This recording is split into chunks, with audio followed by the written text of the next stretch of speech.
All right, ladies and gentlemen, it's that time again.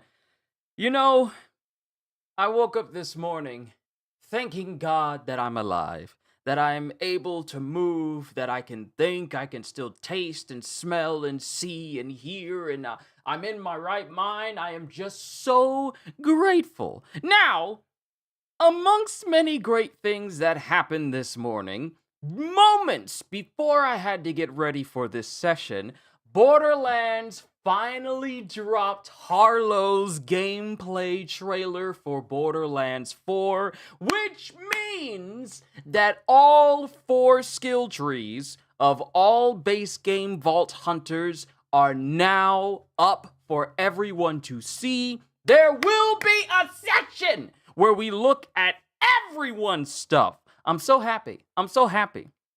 Now, as we move forward to today, you already know why we're here. We're back with more customer states. And the last session we had was what? 5 hours long? I don't think it's going to be that long, but it completely depends. But let's go ahead and get started. Let's make sure that chat's all good. Kitty, it's good to see you. It's good to see everybody. Let's go ahead and begin, shall we? We got customer states January through February. So let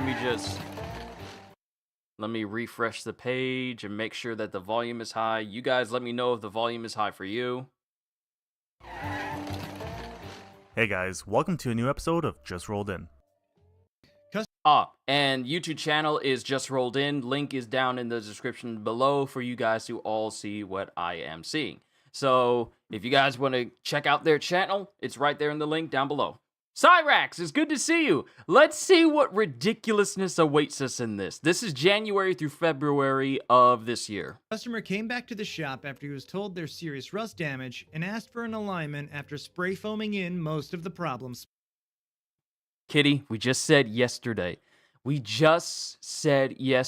How long is it going to be before we see someone try and fix their car with spray foam? You said 9.5 minutes. I said within 5. Within 12 seconds of us starting, we already got spray foam.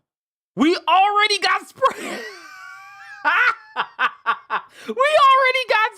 foam in the car. Spots. Or whatever expanding. But then, how's the volume?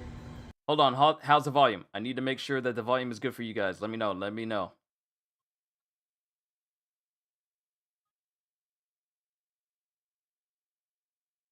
Yo, what we watching? We're watching customer states, where people who don't deserve vehicles or the license to drive bring in some of the dumbest things to mechanics. But how's the volume? Does it need to go up? If it needs to go up, then I'm gonna take care of it. Yo, Kitty, thank you for the super chat. I appreciate it. Why not make it full screen? Because when I make things full screen, it makes things weird. Let me show you. So when I play this, if it skips at all,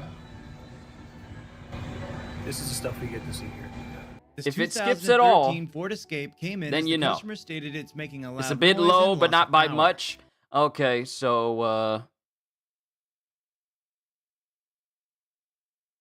let's bring it up just a tad, and if need be, I can just easily put that back.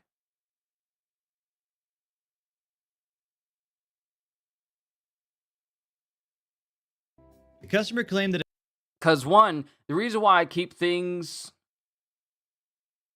It's cool then? Yeah, I'm running off of my laptop. And my laptop, while it's powerful for gaming and whatnot, I need better stuff. So that way I can have, multiple monitors where I have all my stuff. But it's all good. It's all good. If it doesn't skip, then we can keep it full screen. So another we'll see. shop made We'll this see. repair for $210. Is that string? Or is that wire? This guy wants an alignment. See something's a little off there. Leaf spring broke. Ejected half of it out the back. This leaf spring's broken multiple places. Missing pieces. Can't get over that irony. Did you see the news of a dude that crashed a truck and he couldn't even talk English?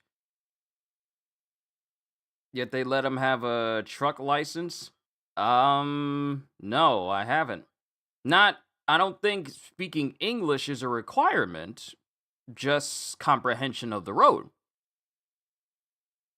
But skills with driving, that should be the main concern. Not necessarily, being able to speak English. Because, cars are not language specific. I think that's why the rear end's moving around. This dude This has car came into plates. this shop as it had been declined by a few other shops to install a hitch due to it spilling highly corrosive acid in the bed. The shop What do you mean it's spilling acid in the bed of the truck? No. What you mean? And not only that, the dude took it to multiple mechanics. They all said no because it's spilling acid in the back of the truck. Why would you get denied multiple times from multiple people and try and go to another mechanic who tells you that you got acid in the back? Corrosive! Do you know what corrosive means? It means to eat away. You got corrosive, eat away, watery acid in the back of your truck.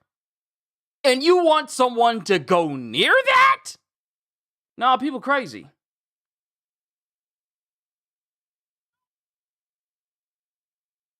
It was a crash in California, and man, you couldn't read any signs. I'm so sad. I don't follow news that much like that. I did not know anything like that. shops to install a hitch due to it spilling highly corrosive acid in the bed. The shop Real quick, highly corrosive. Let me boost this up just a little bit more. Highly corrosive acid. That's worse than regular corrosive acid. Highly. So now we know why his truck looked like this. His truck is eating itself from the inside out. decided to do the repairs and found all this rust in the frame. And that's the frame. He's bending the metal with his finger. That's how brittle it is.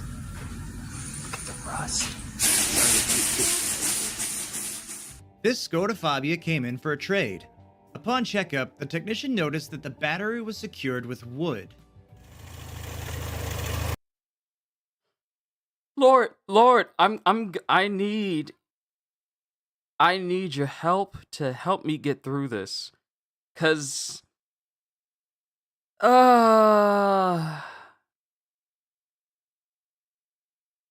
you don't use something flammable to brace something that is always hot, and that if it catches fire, it is going to set your car on fire. Guess what? Wood burns! Oh my god, you don't deserve a car. You don't use wood to brace up something that can set wood on fire. How?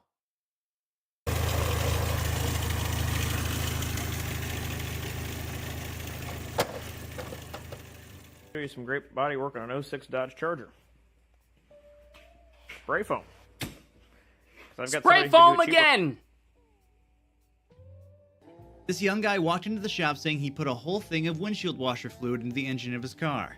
When asked how that happened, he told the technician he was tired and hungry. The shop had to do a thorough cleaning with many rounds to get the washer fluid out. This Range Okay, Rover came in if for you're brakes and an oil no, change. no. If you're tired, you really shouldn't be... If you're tired, you really shouldn't be doing anything with your car other than turning it off. Or maybe pulling into a rest stop or whatever. You don't try and operate heavy machinery or intricate parts of your machinery while you're tired.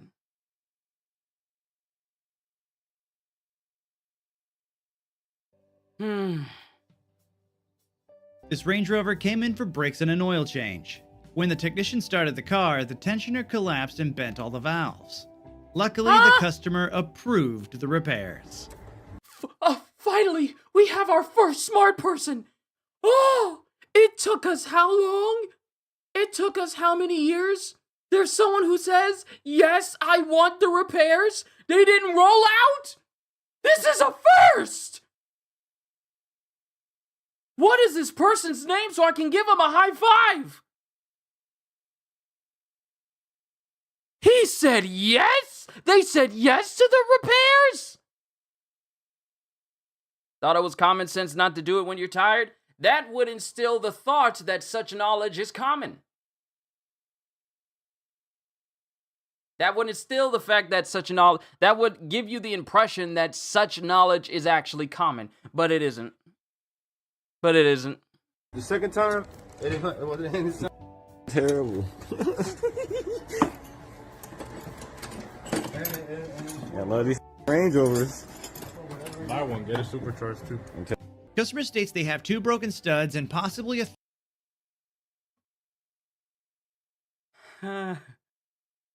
Okay. We're not even 3 minutes in. We're not even 3 minutes in. I'm gonna give y'all a moment to possibly think of what's wrong with this picture. I'm gonna give you a minute. I'm gonna put my smart guy glasses on. We're gonna figure this out together. Something is definitely wrong, but I want to see if y'all can see it too. What's wrong with this picture? Oh, I don't know. It's the fact that this wheel is being held onto by bungee cords!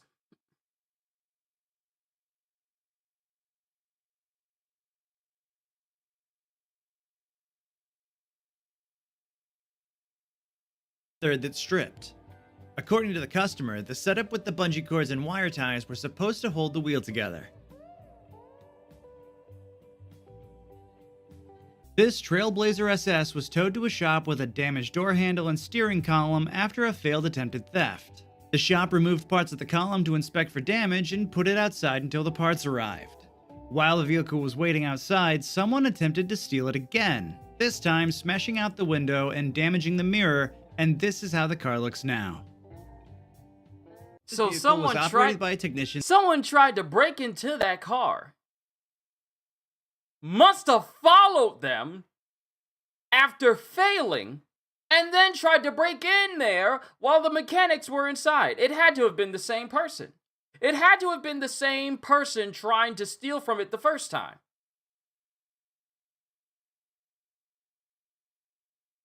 He's using the wrong type of rubber bands. I'm gonna go ahead and say that maybe rubber bands is not the best option. It's an option, but possibly not the best option. You're just gonna have to take my word on it. I want to know about this truck. Why is it on its side? This is how the car looks now. This vehicle was operated by a technician that didn't use the correct lift adapters as the management of the shop was too cheap to buy any. These are the pictures. Oh. So we cannot blame this on the technician. We cannot blame this on the technician. That's the boss's fault. The boss was too cheap to buy the correct adapters for this truck to lift. And it's the boss's fault. Mihai, hello, good to see you. There is no way. This is the boss's fault. Too cheap to buy new adapters so that way this thing can be lifted properly? Use the correct lift adapters as the management of the shop was too cheap to buy any. These are the pictures of the result of that, causing serious risks for the health of the technician. This car came into the shop like this with one note. The technician wonders who can have their vehicle in such a bad condition. Okay. Don't fuck up the car, please.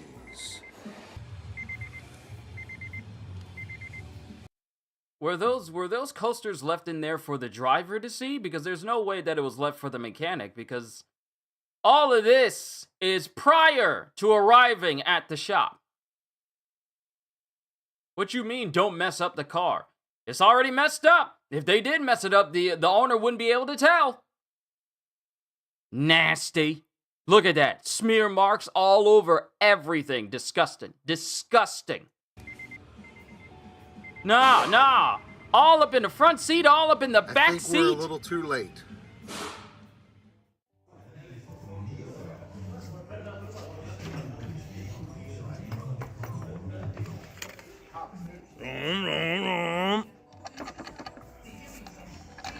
Kaputt. These are the worst lug nuts ever.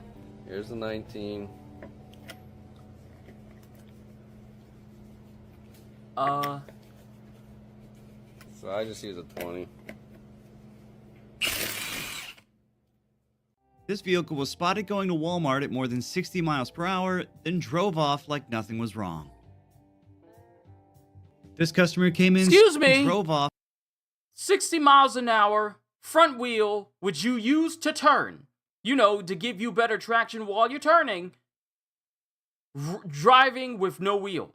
And you can tell that the wheel itself has been stripped off of that because pieces of the wheel is still on there. It was not like, oh, they didn't have a tire, so they're just going to allow the weight of their car to kind of differentiate. No, they lost that wheel. They lost that wheel while they were driving. And for some odd, strange, dumb reason, they decided, I'm going to go 60 with this missing wheel and think it's fine. Not to mention, is it just me or does that back tire look flat? All right, there's too much wheel surface area on the ground between the car. Between the ground and the wheel. There's too much of the wheel touching the ground. It's not curving down at the bottom there. No, you don't need to drive either. License revoked. I wish I had a stamp.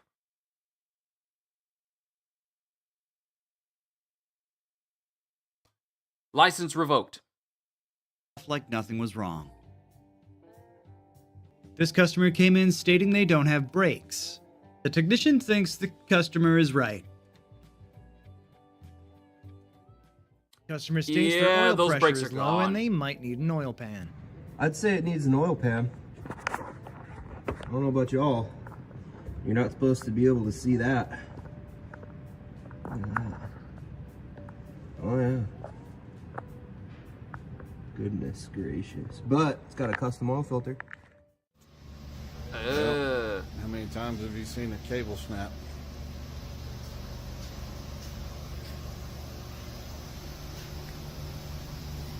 Whoops. This car came in with the customer stating to check alignment and perform anything if needed. The technician found this underneath with all these wrappings and zip ties around the tie rods. Stop using zip ties and things meant to tie down things you can hold. Stop using it on vehicles that need heavy duty, thick, possibly metal, or just straight up metal, not plastic, not anything else except genuine, hard, heavy duty metal. Stop using zip ties, stop using wire, stop using foam, stop using anything that you would use to fix small parts of your house. To fix a car that is meant to go at a certain speed, that does not stop on a dime, that can injure you if you're not careful, and if something breaks prematurely, that has been known to just straight up go up in flames or even blow up. Stop using zip ties. And then you rub... What? Got you, what? Zip ties are the way to go, and then you rub some dirt on it. Get out! Get out, Kajil! Customer states, put my washer socket. Also, bro, Harlow's skill tree for Borderlands 4 is already up. And mind you, someone already put up the skills for Harlow the other day because of Gamescom. But her skill tree is insane. She's going to be my second playthrough character. In the wrong hole. This brand new C8 rolled in as its glove box won't open. The technician found that the engineers had put the relay for the glove box behind the glove box. he can't read, but he welds really well. So like we keep him, like when you talk to him, just notice like I'm being serious. I'm sorry. Just when you talk to him, don't talk too fast because he gets frustrated. Yeah, he'll get pissed. Yeah. These two can't persons read, were but he driving around the welds really Nürburgring well. in Germany when they heard the belt snap in their C63. The belt came off, the alternator failed, the servo was broken, there was no air conditioning, and the water pump failed. Water temperature in the car reached over 120 degrees Celsius or 248 degrees Fahrenheit and is now losing coolant. They had heard the belt make a noise a few days before this happened. 2019 Honda HR-V, about 75,000 miles. Get out the car! See the display here on the right. It's going all wacky. Let's give it a couple of wake-up calls. Yep, it went off. Back on. Hey, we fixed it. Look at that. Nice job. And back off. And we're back to being good. This elderly customer came in for an oil top off for his RS7. The technician found tape over the warning lights. The customer said they're just idiot lights, and he said he just came in for the free oil top off.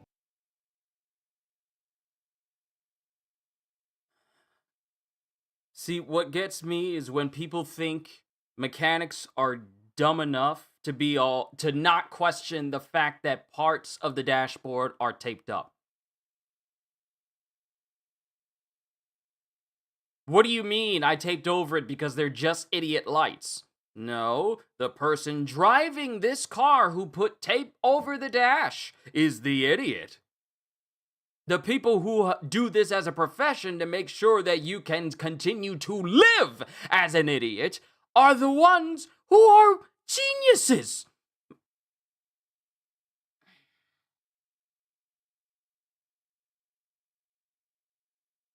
Okay, alright, they're just idiot lights, he says. The customer said they're it's unfortunate that cars are not idiot-proof. Just idiot lights, and he said he just came in for the free oil top off. Customer states clunking sound in rear vehicle. How are you driving with one lug nut on your wheel?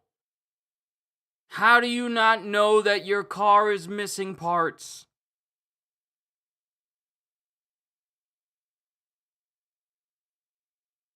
How, and you're complaining about a noise? See, here's, I gotta take the glasses off again. Okay, alright, everyone.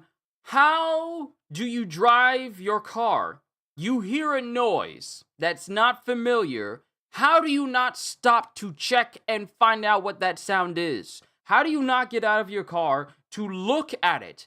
See if there's anything that's loose. Check in all of your space. How do you not get out of your car and think, keep hearing this sound. Something doesn't feel right. How do you keep driving after hearing something that is not regular with the normal sounds you hear from your car and just keep going?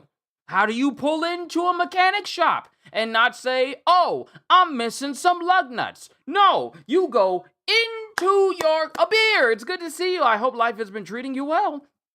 How do you pull into a mechanic and say, there's a strange noise coming from my car? How do you not look your car over while you're there? You're outside. How do you not feel something is off?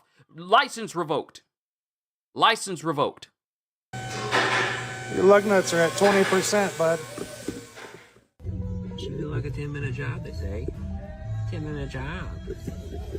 Show me a 10-minute job. A 10-minute job. This car rolled in for an inspection. The technician found... Stop putting wood in your car! Stop putting wood in your car! Wood is meant to support other pieces of wood. Am I wrong? Wood is meant to support other pieces of wood. It's not meant to be a replacement for a car or a truck. Found this piece of wood, which surely doesn't help pass the inspection. Customer License states revoked. vehicle won't move forward or reverse. Well, that ring there. Take the key.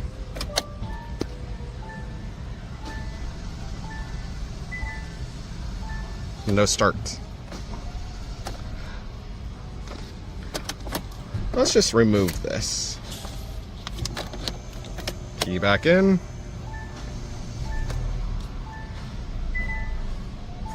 If you have an immobilizer, don't put the ring on. The Cybertruck came in for one new TPMS sensor. Stop bedazzling the important ports of your car. Don't put like, ooh, because here's my thing. No one's going to see it while you're in your car. Ooh, I like the fact that she's got like a diamond-studded ring that's going straight into her starter. No one in life cares. No one cares if you bedazzle the inside of your car. Don't do it. If you're gonna do it, keep it away from the spaces you need to work properly. Don't put it near your air conditioning. Don't put it near your cigarette lighter. Don't put it anywhere near your gear shift, because there's been so many dumb people who will put stuff all over their gear shift, and then when it gets blocked, they think something's wrong with the car, and not the fact that they stupidly put stuff that could keep them from actually operating their car just fine. Don't put any of this nonsense in your car if it's going to make you being able to use it more difficult. But it looks pretty!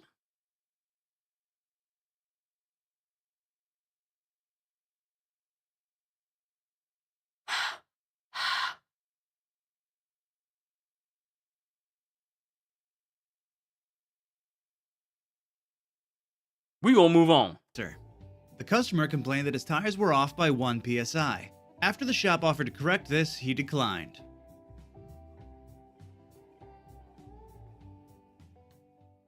This car came in with the customer stating that his mechanic buddy had fixed his springs. This Is that's a football. That's a football. That's a football. That's a football. That's a football. That's a football. That's a football in his springs. Why is there a football in his springs?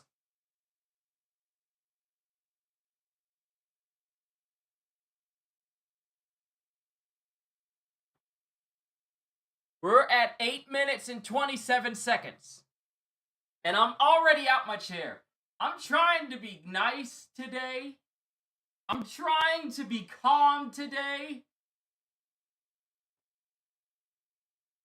I'm trying to be reasonable today. But there are so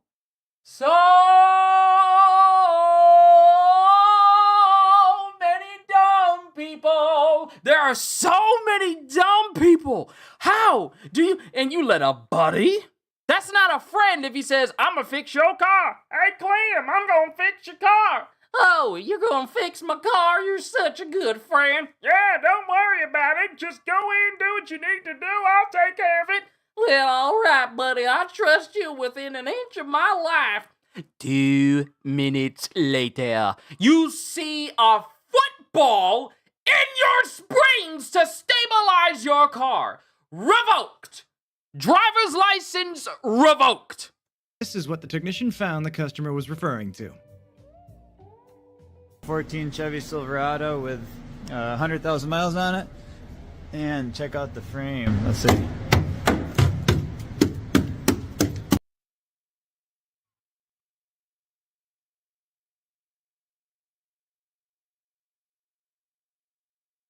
Broke me in foods, looks like cars is next. That's because when it comes, okay, so for those who don't know, I did reactions to Josh and Mama and just horrendous foods, and it was so traumatic that I haven't gone back to it in a handful of months. It's been a while, that's how bad it was.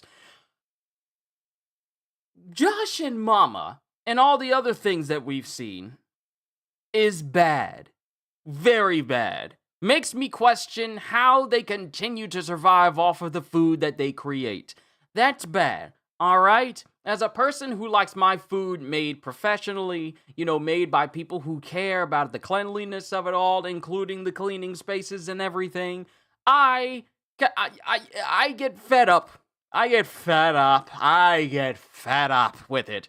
But when it comes to cars, objects that exist in the world that is meant to get a person from point A to point B, seeing my share of accidents both happen beforehand and after the fact, seeing just how much devastation can come from improper use and care for your cars, this upsets me because you are being nonchalant to the danger you're not only putting yourself in, but also other people on the road. So this strikes a chord with me because as a person who was in a car accident where I literally blacked out at the wheel, crashed into a telephone pole, thankfully, it was early enough in the day where I went from the right side of the road to the left side of the road. I understand the dangers of just anything vehicle related.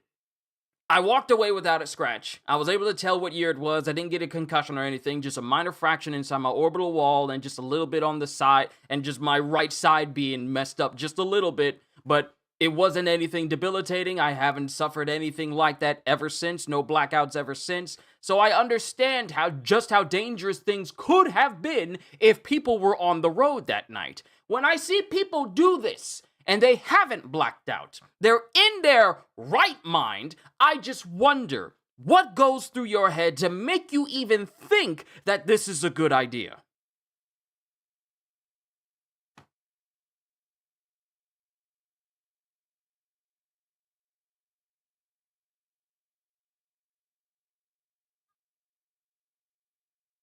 Kyushu question, how do you mess up a future car? If you're talking about the Cybertruck, it's because the Cybertruck is trash. Don't let Elon Musk and anyone else who owns a Cybertruck try and fool you into thinking it's a good truck. It's not. What you mean the car can no longer operate if it suffers a glitch inside? What you mean? No, the Cybertruck is trash. The rear view mirror, trash. The fact that you could straight up break your finger because the trunk is operated automatically, that's a danger. The fact that if you get too much water on top of your Cybertruck, it has a chance of leaking inside of the truck and messing up your systems, trash. The Cybertruck is trash. Exactly. And when accidents happen, not all survived. I'm thankful that I was able to get up and walk after seeing the car I was driving embedded and wrapped around the telephone pole, just straight. It was totaled. The rear view mirror was completely broke off, and it was laying in the passenger seat next to me. The windshield was completely broken. The airbags went off, but I wasn't fully conscious enough to feel it happen. But that's probably the reason why my face was kind of sore, because the airbag hit me mostly on the right side of my face. When accidents happen, not all people survive. So when I look at people drive these vehicles, I get upset out of frustration because they are putting their life and others at risk.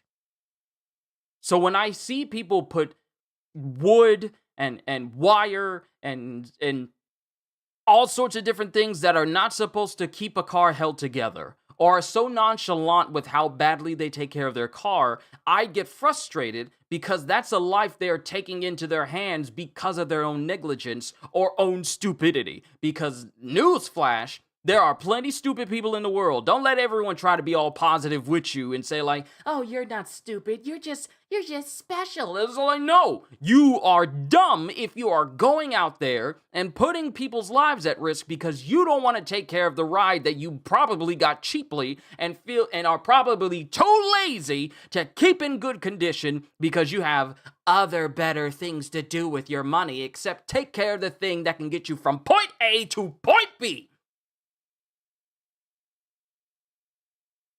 Glad you're okay. Oh yeah, this was years ago. This was back in 2018.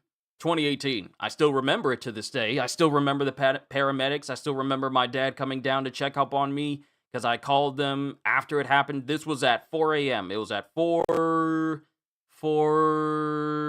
something. It was like 4:05 around that time. 4:05 around that time. It was 4 o'clock in the morning.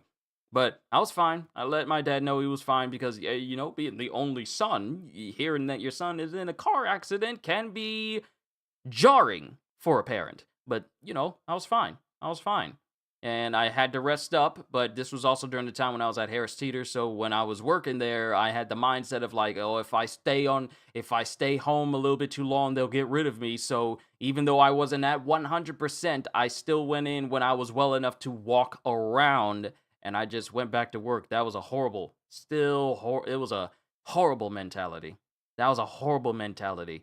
Don't ever sacrifice your life for a job. Don't ever second guess taking care of yourself for a job. And after looking back on that whole moment after that happened, I have to say this to everyone: if you work in retail, if you do any sort of manual labor or you of any kind, please do not sacrifice your own well-being for a company that has no problem looking for someone else to take your spot, regardless of how long you've been there. A company is not going to be loyal to you. They'll be quick to say, hey, we're all family, but they're not. Family actually looks out for one another. If someone is sick, they'll be all like, okay, you're sick. When are you going to be back into work? Real family will be all like, okay, you're sick, but you take care of yourself. Make sure you're all right. Horrible mentality when I was working there, but I'm glad I'm gone now. So, good Lord. But yeah. Back to this. If you are able to chip away at the frame of your car with a hammer, with light taps, it's time to get something new. We're not done yet because that should pass inspection. That's a hole. This truck is not passing inspection. Because all it takes is for someone to be mad and upset at you, and that's going straight through the car. Just another rusty truck in upstate New York. This car rolled in stating, every time they turn, the car honks. The customer said he replaced his headlight, then it started this issue.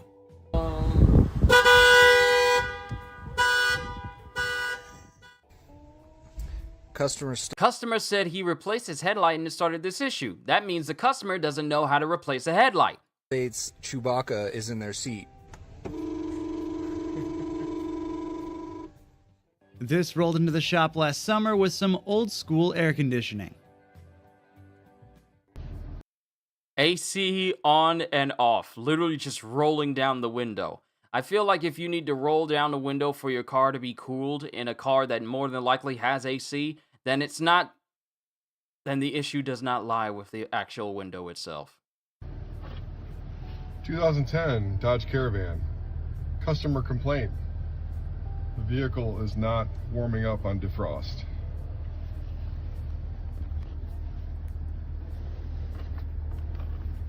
Huh. That might help. Customer states, when I turn my lights on, Some people, okay, so obviously you don't have a smart car that'll automatically do all that stuff for you. Why did you think the car was just going to automatically heat up when you have dials to physically turn in order to do that? Customer states that car won't heat up with defrost. Maybe you should turn it to heat. the horn goes off. As you can see here, this does the spinny. This is doing spinny. This is not spinny. Customer states they drove over a pillow. That is gone over a bump, and that has fallen out of the inside of his. Let's have a look. Look at that. That was inside his wheel arch. And look at the hole he's blown through here. Look at the state. That's not touching it, but look. It is just eating everything up.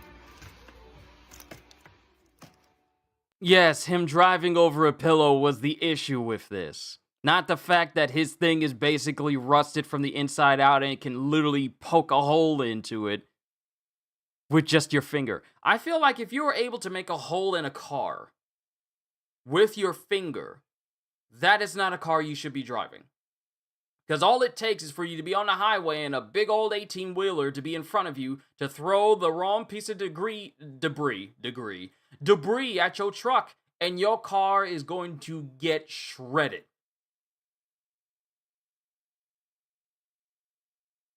This car was pulled into the shop and caught fire. The employees were yelling at the customer to get out, and he got out but then ran back inside to get his phone. Luckily, the customer was fine afterwards.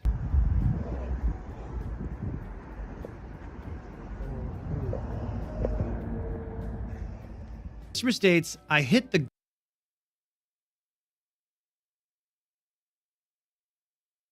This is just as bad as those people who, and these were two instances. Two instances where planes, and I believe it was earlier this month or late last month, where two planes had caught engine fire. They had to make an emergency landing, and evacuation of the plane was slowed because people wanted to get their stuff out. People wanted to get their stuff out. That's the reason why evacuation of the planes took so long. It's not a matter of, oh, the plane is on fire, we can't breathe, we need to get out here before anything bad happens. No, everybody wanted to get all of their stuff and get out first. Because I could save my life, but I also want to save my life and my stuff. And evacuations took longer because people wanted to prioritize getting their stuff along with getting out too. People's priorities are wrong. Oh, my car's on fire, but let me get in there so I can grab my phone. Why did you leave your phone in there in the first place? Why would you leave it in there in the first place? If I go in somewhere, my phone coming with me.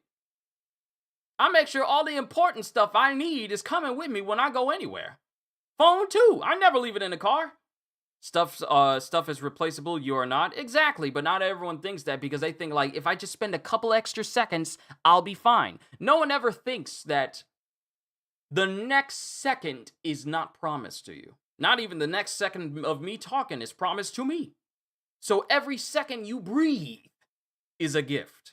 Every second you breathe is a blessing. Yet people don't think that. They think, oh, I'm just going to be fine the entire day. Nothing bad is going to happen to me. And you can be gone in a blink of an eye, all of a sudden. But no one ever thinks of that. Because they think that, well, if I've been living this long, then ain't nothing going to happen to me now. People have gotten so complacent and so okay with thinking that they will be alive the very next second that they don't think of how valuable each second actually is. So you get people who don't take how dangerous a situation is for granted and just think, well, I can spend a couple of seconds. Let me just get my stuff. And it's like, you don't have that sort of time. Do you really want to risk those extra seconds? Extra seconds that could get you from either being, I am completely 100% okay, to, oh, you got smoke in your lungs. You're being asphyxiated. You're dead. Really? What's wrong with you? go thing, and it don't go. Customer states their... Now, what was the case with this one? Not Customer this states, I hit the go thing, and it don't go. Customer states their vehicle smells funny. So hopefully you can get your harness. I hope so. There's a lot of... I know. Nasty huge shit. This 2001 Volvo S60 with 300,000 kilometers was recently bought and driven home over 230 kilometers without issue. But the day after, all the power steering was lost in a roundabout and almost lost control. Upon inspection, this power steering hose was found in this condition and patched with a garden hose, zip ties, and hose clamps. Upon failure, the person who bought the vehicle had to replace the cooling fan that died in the process. Customer states vibration. What is that? What is that?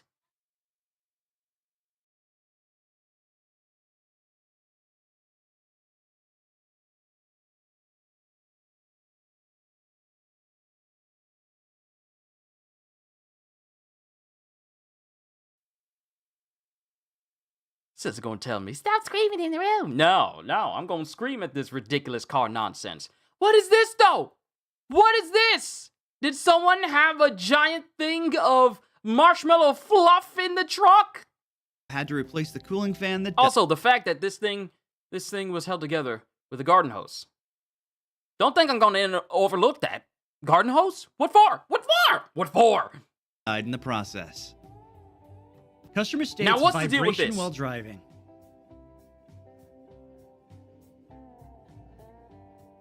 Is that foam? That's not ice. Wait, is that? It is. Wait, that's pure snow.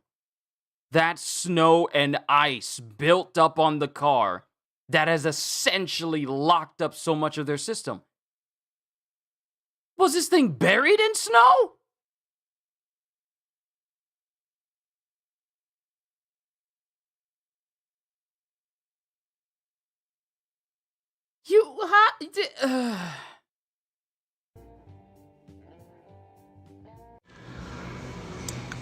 Customer states, give me an alignment.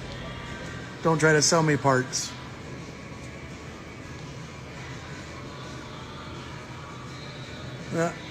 Just toe set. That's all it means. Customer states their steering is very light.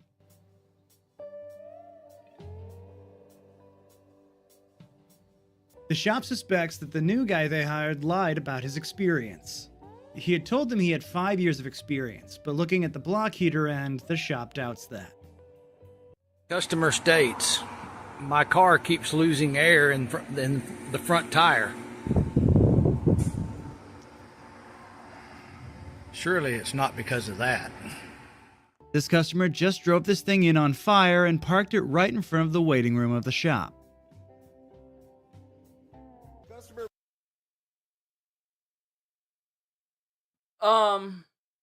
Question. If your car is on fire, what is the mechanic supposed to do?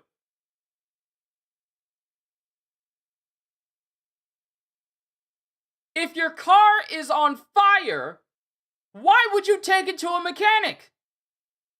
You think they're just gonna fix up your car after it's been on fire?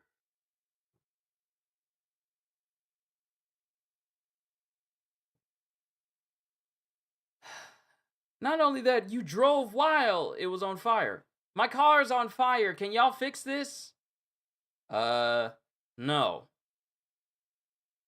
Go burn your car in another parking lot. We got actual emergencies to take care of. The mechanic shop is not the hospital for cars.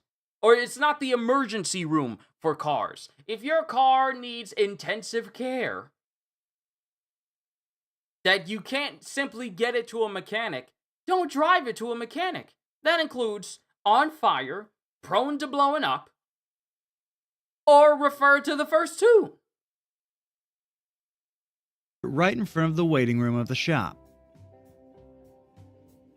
Customer brought vehicle in as a won't move. I'm thinking that is what they call the leftovers of a left front CV axle. Never have I ever.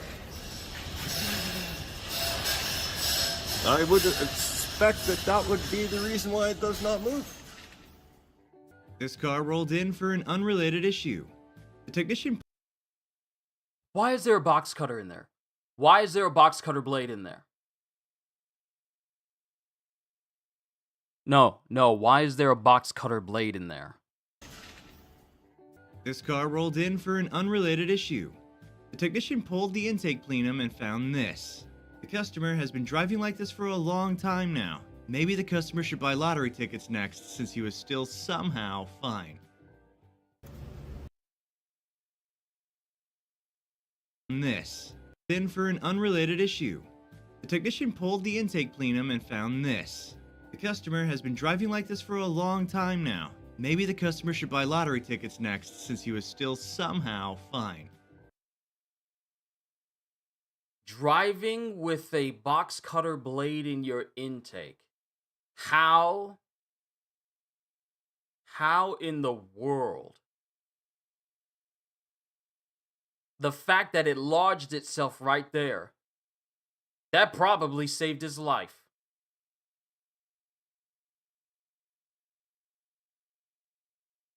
No, this dude needs to, yeah, he definitely needs to buy a lottery ticket because you are never going to be this lucky again driving who knows how long with a box cutter this inch from going into your intake. Customer states truck dies randomly and sometimes doesn't want to start. Pulled the codes at AutoZone and said they need a fuel pump. I don't think you need a fuel pump, bud. You need the brain for the pump. Customer declined to state what was done to cause this. From what the technician was informed prior to service, the vehicle was overheating, leading him to believe water was added to the engine instead of the coolant. The customer denied saying what was wrong with the car. Idiot customer actually put water in their engine.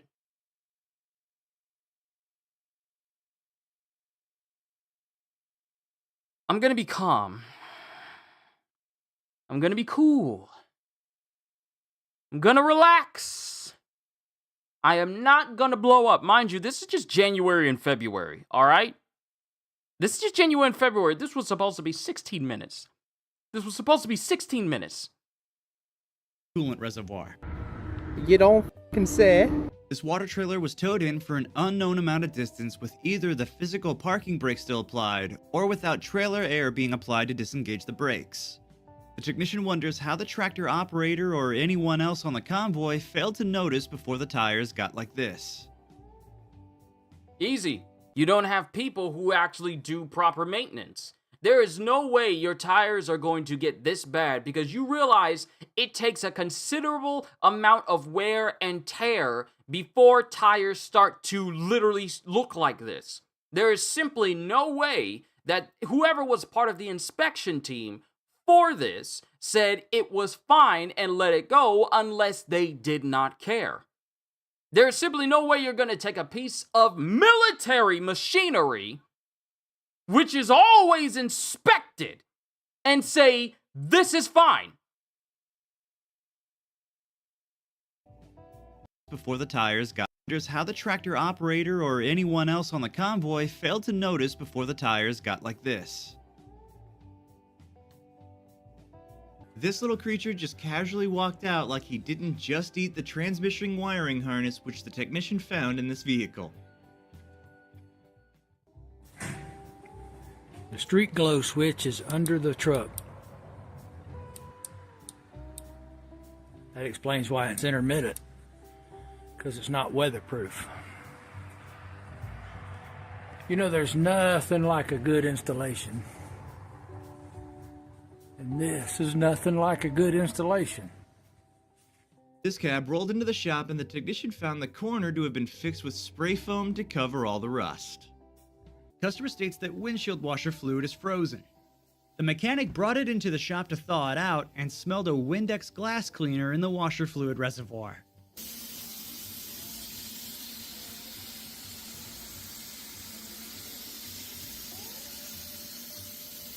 Windex is for Windows. It doesn't mean it's the same as windshield wiper fluid.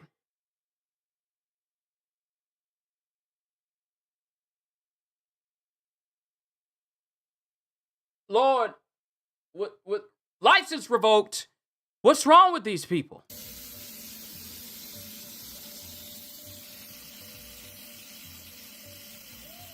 And it's foaming up like Windex.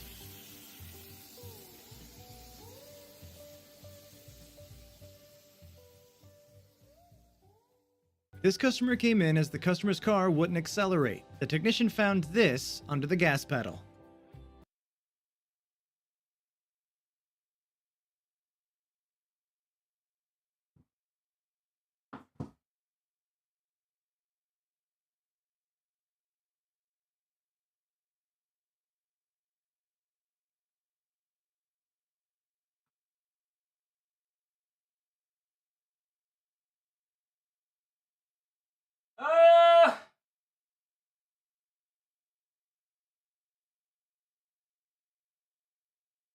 So,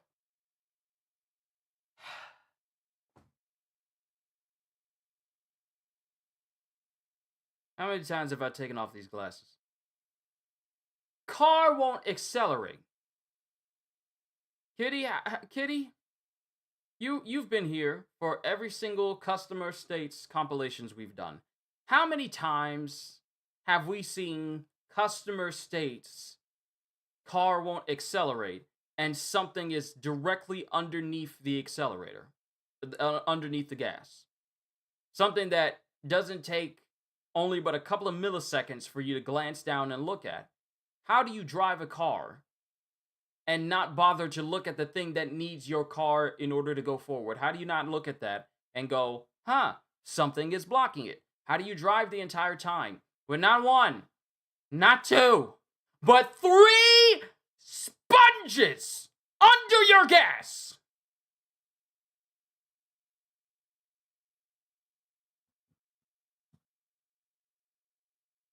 Here's my question, and I bet it's going to be the same one as mine. Why are there sponges underneath your gas pedal?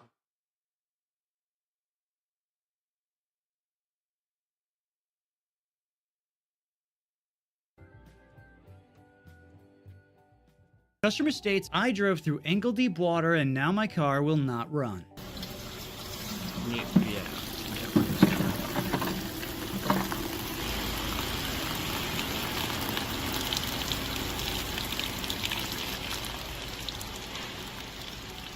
I drove through ankle-deep water.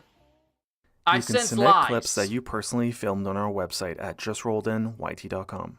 How do you not look I at the hope you gas pedal enjoyed when you this get in the video car? and- It should be impossible. I look at everything that I need the car to work.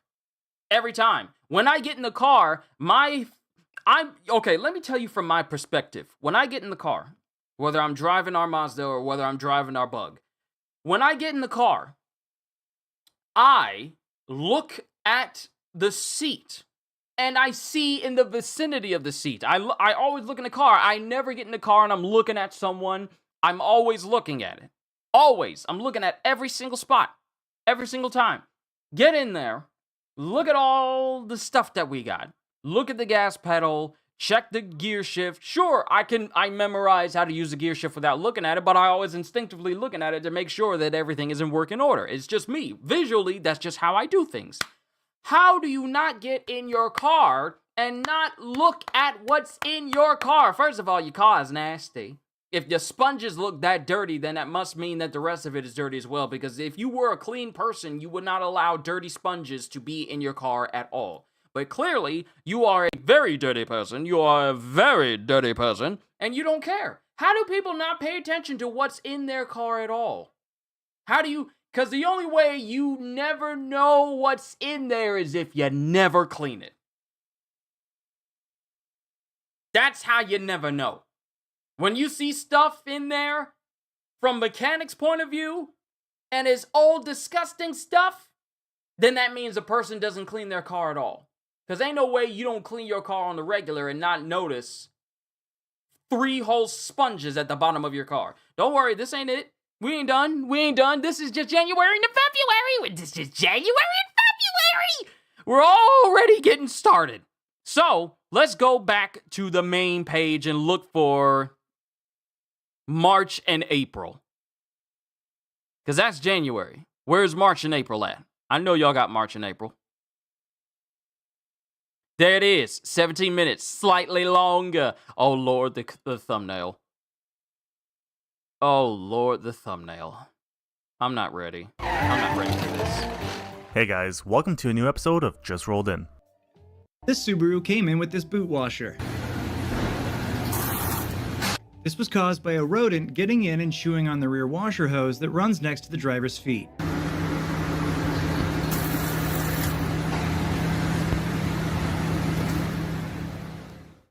So, this has come from another garage for MOT repairs. This was an advisory, and the more you look... Those are shoestrings. Those are shoestrings. Hi, Dragon, what's up? Those are shoestrings. Not just not just the other white wire that's wrapping around it. Shoestrings on the bottom pipe.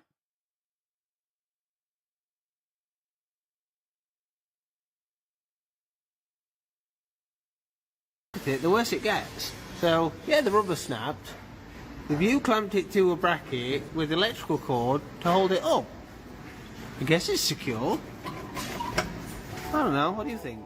This vehicle came in for some exhaust problems. At one Stop point, using the technician zip started to ties! smell of burning, but he wasn't sure if it came from the structural blue sock, the zip ties, or the There's a sock! The sock is supposed...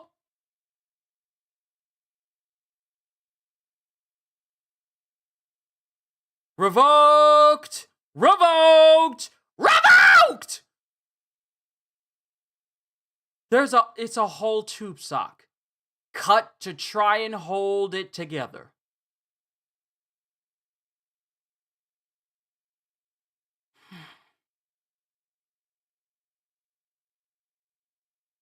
repair the shop had already done.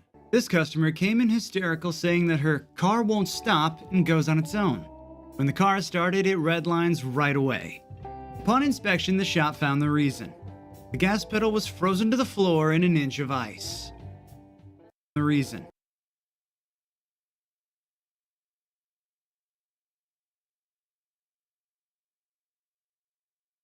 I'm gonna calm down. I'm gonna calm down. We just discussed how do you get in your car and not notice everything that's on... Kitty, we just talked about... We just talked about how do you get in your car and not notice what's on your floorboards. How do you get in your car and not pay attention to the fact that your whole floor is frozen?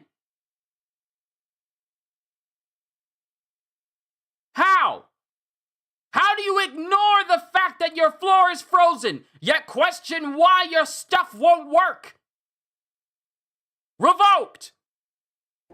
The gas pedal was frozen to the floor in an inch of ice. This customer came in for an oil change and tire rotation. I think I noticed something a little strange. That's a cookie. Huh. This 2007 Chevrolet Impala came in for an oil leak concern. The shop found that the oil filter housing gasket was leaking. They were undecided on the repair, so the general service tech went ahead with doing just an oil change. The customer finally decided on doing the repair later on that day. Upon removing the oil filter to do the repair, the shop found that the general service tech never removed the plastic protector from the new oil filter when it was removed. This 2013 Nissan Rogue just slid in. This happened at the corner of a shop. The technician winched him out of a bad situation and the shop replaced wheels, tires, and a control arm for him. He passed on some needed brakes and the subframe for now, which caused some concern for the shop over people driving along with them on the roads. This 1960s Caterpillar D7 came in with the customer stating that their engine is overheating. The technician found the cause to be pinhole leaks inside the transmission oil cooler. The work required a whole engine teardown as the seals on those sleeves were cooked.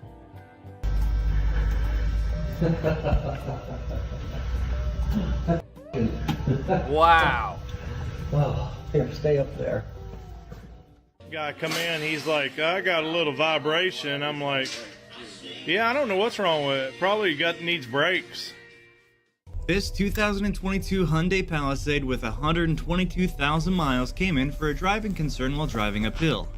The technician was really surprised the customer didn't seem very concerned about the state of their windshield and even put tape on the worst spots on the outside.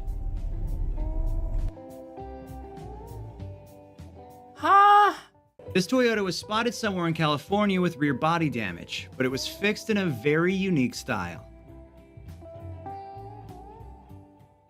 In a 97 Jeep Wrangler, got T-boned. Customer states vehicle will no longer start. Fuel pump works, relay works. Let's see what's going on. Huh. I think I know what the problem is. Yep.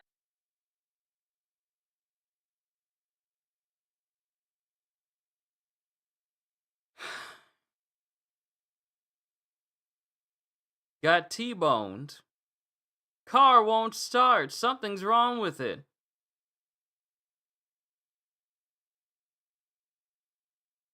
No gas. There's no gas in the car. I'm trying to be calm right now, but how can you be this dumb? The fact that the light works and the sound works for letting you know that you need gas in your car. License revoked. I'm trying to be calm here, all right? I have a threshold, okay? I have a threshold for stupid. I have a threshold for dumb. I have a threshold. It's getting there. It's getting there. It's not there yet, but it's getting there. But my threshold for stupidity, it has a limit. I do have a limit. Don't think that I am just immune to all things, because even I can just get exasperated. So it's getting there. We're around 40%. We're around 40%. We're not a halfway mark yet. And we drive with these idiots. I know. That's the reason why I'm so careful on the road. Not for myself, but because everyone else. Because not every single person drives like they deserve their license. Some people like to rush. I've seen so many people drive down the road when it's a big old truck. They like to bob and weave in between traffic. It's even worse on the highway when people want to try and bob and weave in between traffic because the person in front of them is, going the normal speed limit, but they want to rush down the road and rev up their engine. So many idiots on the road. That's crazy. It ain't got no gas in it. This customer came. I know what's wrong with it. Ain't got no gas in it.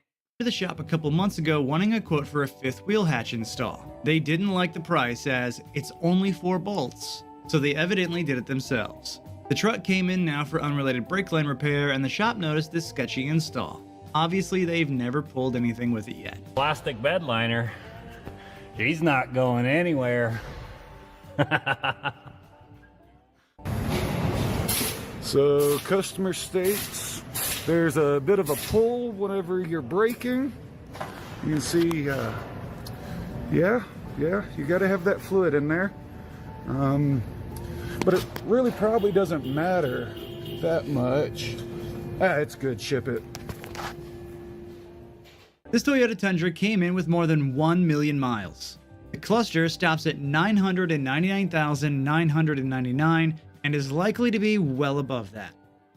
This vehicle came in for an unrelated issue. For a while, likely to be well. I think it's time for you to get a new car. Over 1 million miles on the car?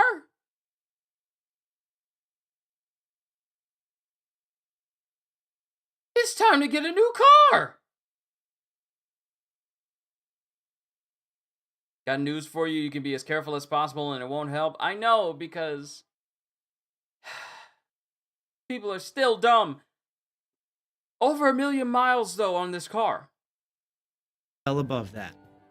This vehicle came in for an unrelated issue. For a while, the technician, however, came to suspect the customer didn't tell him everything that he should have. Here's footage of the slight oil pressure issue that the technician encountered.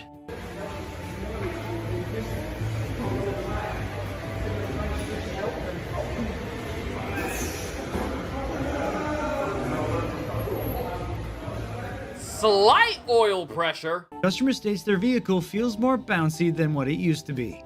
45 pounds.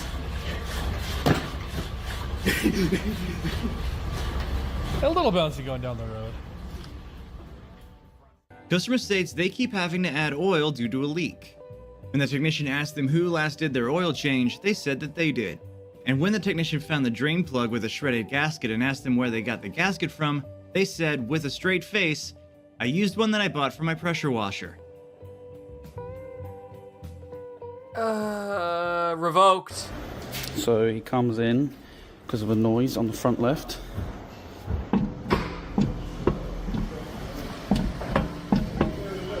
Every single wheel nut is loose. The fact that you can use pliers to move them. You can use pliers to move them, that's the problem. And one is completely Customer missing. came in for an alignment because he said his car was pulling. He said he's been driving like this for over a year. That went This through your T680 hood. came in for an oil change, and while doing the job, the technician noticed the valve train was pretty noisy. He advised the customer that they had internal engine damage and that their warranty still covered major engine components. The customer told him they just wanted to do the oil change and let them have it. This car came in because somebody told him they just wanted to do damage and that their warranty still covered major engine components. You remember the kid that was going to call 911 for help with his tire? I do. I do. I would like to forget that kid, but I do. We need to discuss this, though. Engine damage? For an oil change, and while doing the job, the technician noticed the valve train was pretty noisy. He advised the customer that they had internal engine damage and that their internal engine damage. Alright, the thing that you need for your car to run. You need an engine. An actual engine. You need that. You get told that your warranty covers the repairs. You know, the thing that many people leave a mechanic for. Because they don't want to pay for it. Their warranty will cover it. But you just say you just want an oil change. You're not hearing me. You're not hearing me. You've been told you have internal engine damage. But you don't want to fix it.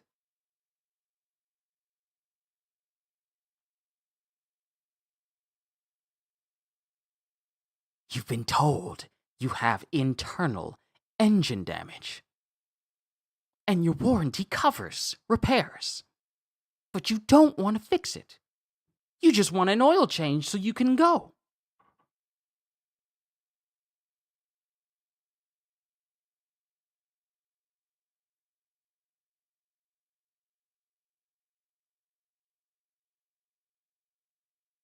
Their warranty still covered major engine components. The customer told him they just wanted to do the oil change and let them have it. This car came in because somebody had attempted to repair an AC hose with a hose clamp. It didn't work. 2008 Scion XD customer complaint shaking at highway speeds.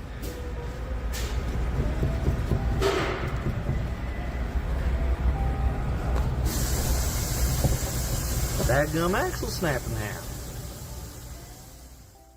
This 2010 Volkswagen CC rolled. We're not going to talk about the whole fact that the chassis, like the axle that's holding onto the wheel, that's rusted. We're not going to talk about that. Look at the springs. The springs are being eaten through. Look at the springs. This 2010 Volkswagen CC rolled in with some steering issues. With the car sitting at idle, the steering wheel will randomly start rocking back and forth. The vehicle also has some rodent damages. This 2012 Chevy Malibu rolled in with a damaged rear bumper, and it was all fixed with a shoelace. Customer complained that the coolant was in the oil. I pulled out about 1.5 gallons of water so far. This is what's coming out. Looks like cement mix. Why do people This customer think that came in putting stating water, their gas why pedal do was people think that putting water Why do people think that putting water in their coolant will help keep the engine cool? Do they not realize that unlike coolant that is meant to be in something that can keep things cool, water will change temperature to match the environment that it's in? So if your coolant starts to get all hot, or at least the area around it, then water will start to get hot as well. So if you mix in water, thinking that it's going to, because here's the thing, water is not going to naturally cool itself. It'll get room temperature, but unless the environment is colder than the current state of water, you know, basic elementary school and middle school science, if water is in an environment where the temperature is different from the main temperature of the water will then adapt to the temperature of the surrounding environment. So if you pour water into a space where the temperature changes, the temperature of the water will change. It will not remain cold for it to cool your system. It will become hot.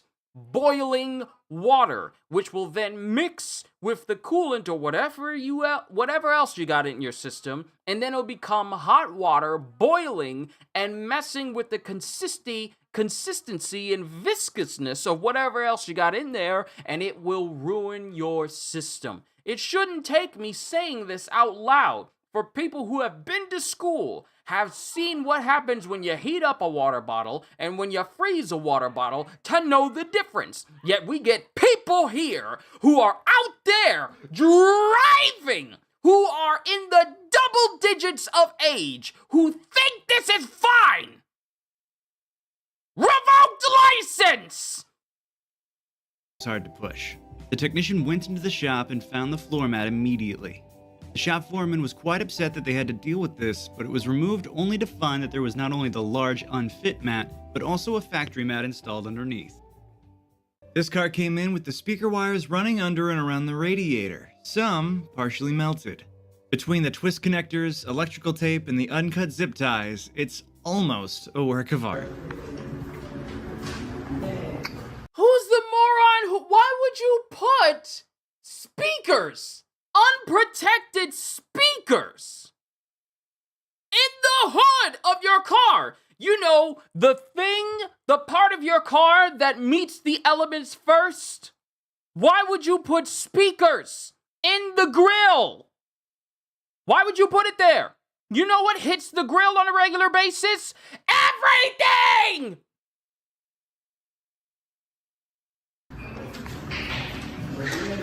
Underneath the bumper. Okay, I gotta step away.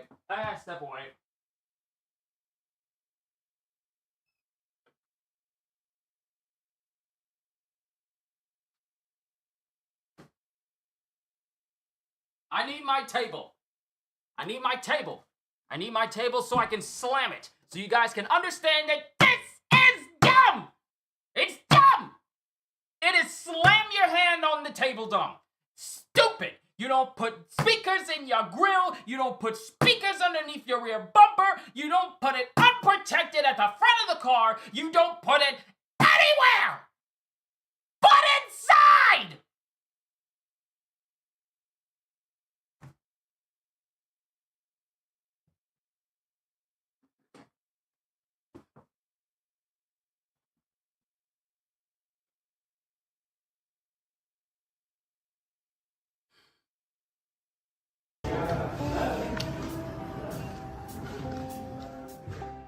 Customer states blower. You gonna motor give me to does not 100%?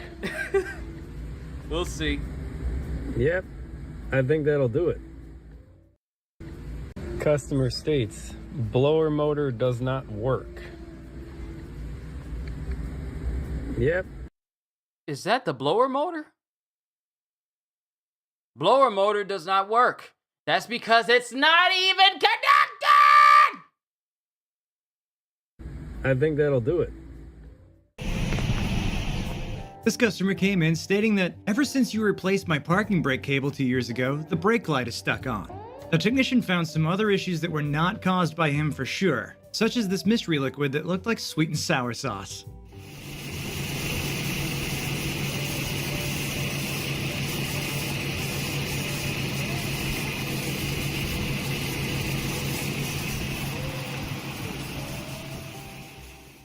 This vehicle rolled into the shop with no issue.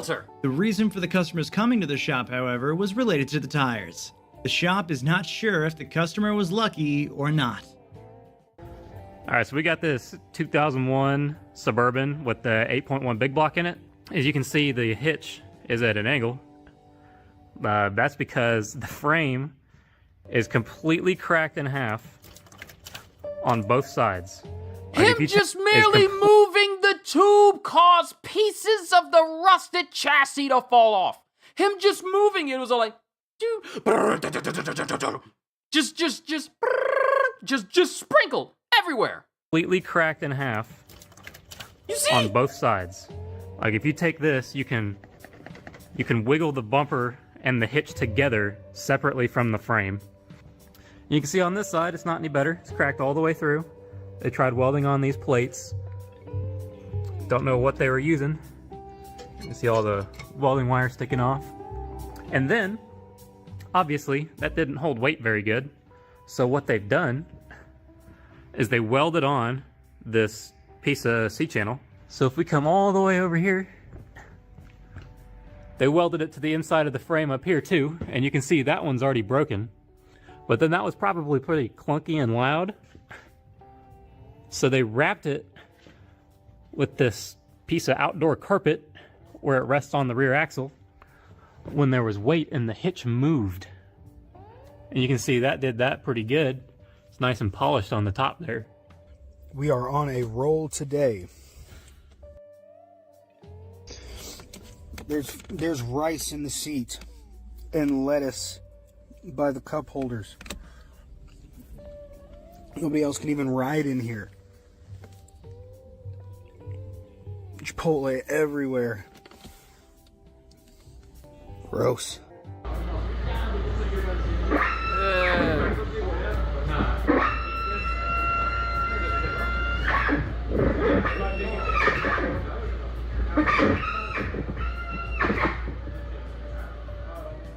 This 2014 Subaru Impreza came in for a brake concern. Upon taking the wheels off, the technician noticed that the outer pads were gone and the inner pads were metal to metal. Luckily, the customer approved It's shaving the metal off. You see that? On the top part of this grayish, light tannish gray piece here. You see the parts where the metal is constantly being shaved off because it's building up on the top path. You see it building up. Inner pads were metal to metal. Luckily, the customer approved the replacing of the pads and Oh, we got another smart person. I know I've been going for longer than an hour, but it's been an hour between the first person that says, please repair my stuff, and another person saying, please repair my stuff. But in between that time has been nothing but stupid. Motors. We're healing. Customer We are states healing. his car only has 45,000 miles and it's serviced regularly. The technician pulled the valve cover for a leak, and it was a mess. At least there was oil on the spark plug. His two serviced regularly. I get it serviced regularly. Stop lying. Stop lying. Stop lying. Stop lying. Stop lying. You are not giving your car service regularly if it looks like this. Ain't no way. You're lying. You think mechanics are stupid? They're just gonna believe you? No. These highly trained professionals are going to look and inspect it to make sure that your story is backed up by fact. And if they look at your engine and look at it here and they see, oh no, this is royally messed up, then they know you lying. They know you lying. Why are you gonna lie to a mechanic whose job is to work with cars all day? Technically not all day, but literally their job is to work on cars and fix them, repair them, service them. This is their entire occupation. Why are you going to lie to them as if they don't know what they're doing? If you knew what you was doing, you wouldn't be at a mechanic. If you knew more than a mechanic, you never would need to go to a mechanic to get your car serviced. Have to go. Love seeing you react to some of these. I wish everyone a good day. Thank you, Mihai. Thank you for stopping by. Thank you for being a member. Thank you for all of the above. You have a wonderful day. I will see you in the next session. Take it easy. If you are a professional at taking care of your own car, you wouldn't need to go to a mechanic to get a second opinion. Oh, I get it serviced regularly. Obviously not enough if it's on this channel! The technician pulled the valve cover for a leak, and it was a mess. At least there was oil on the spark plug. This 2001 Kia Telluride came in with a customer stating the left rear door sunshade won't retract. The technician took the door apart, removed the roller unit, and found a child's birthday bracelet kept getting caught in between the roller and the frame. This customer came in wanting their cabin air filter replaced because the car had a gross smell. Said they were intermittent. He said when you turn it off, it'll go down. This 2023 the seat! The seat! Why? No, I can't. No! Why would you drive on that?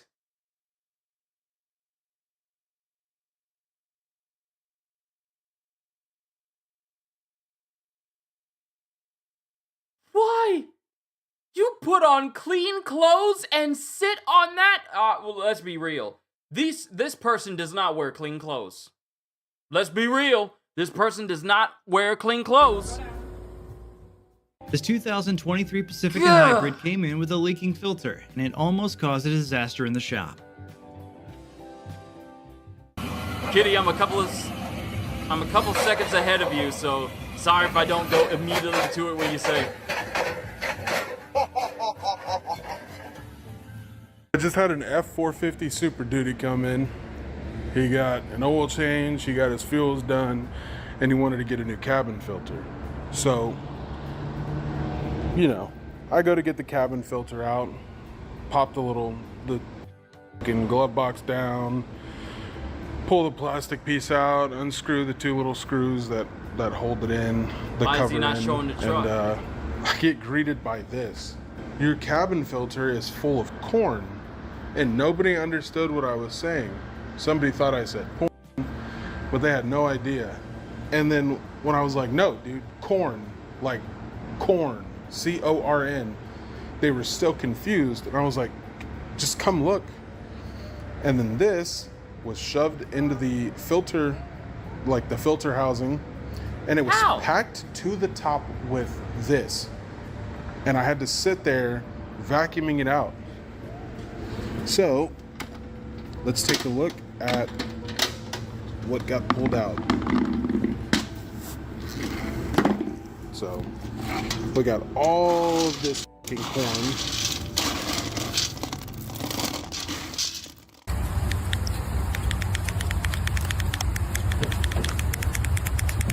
This customer wasn't sure the technician was correct when he said the camera bought from Temu would be a problem.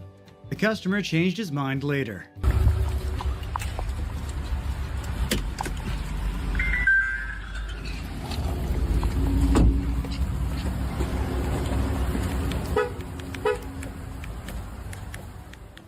A Chevy Ecotec here, just to diagnose.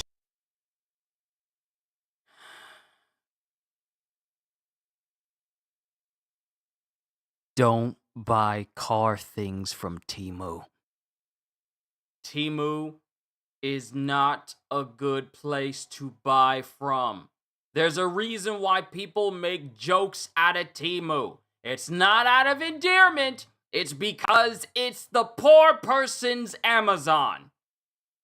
You seen those ads for Temu? I'm shopping like a billionaire. Temu, I'm shopping like a billionaire. No. Billionaires don't shop on Temu. I don't know why you're saying that.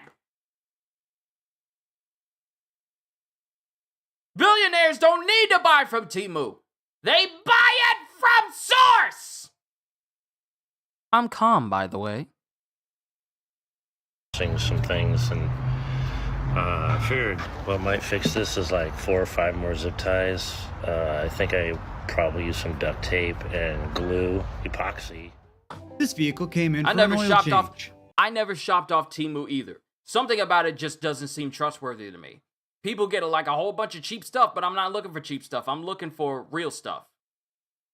Like actual genuine stuff. I will never shop from Temu because I just don't trust them. Something about it does not resonate with me at all. And I'm saying this right now in the year 2025. Never touch Temu. I don't care how good it looks. Just get it from Amazon or get it from a reputable source that is online that you know is backed by, actual genuine security. But never buy anything from Temu. Ever. There's something in the structure of the oil that looks like the inside of the skull. This car came into this shop for an unrelated issue. They noticed quickly that the filter seemed peculiar and noticed that it was Loctited. After the shop cut the main part of the filter out, they fired up a blowtorch to melt most of the plastic out and free it up. It took them about 3.5 hours to get it off. This 2019 International LT came in with some brake pedal issues. This Rolls-Royce Phantom rolled in for oil and grease. It took the mechanic a full day to do the job.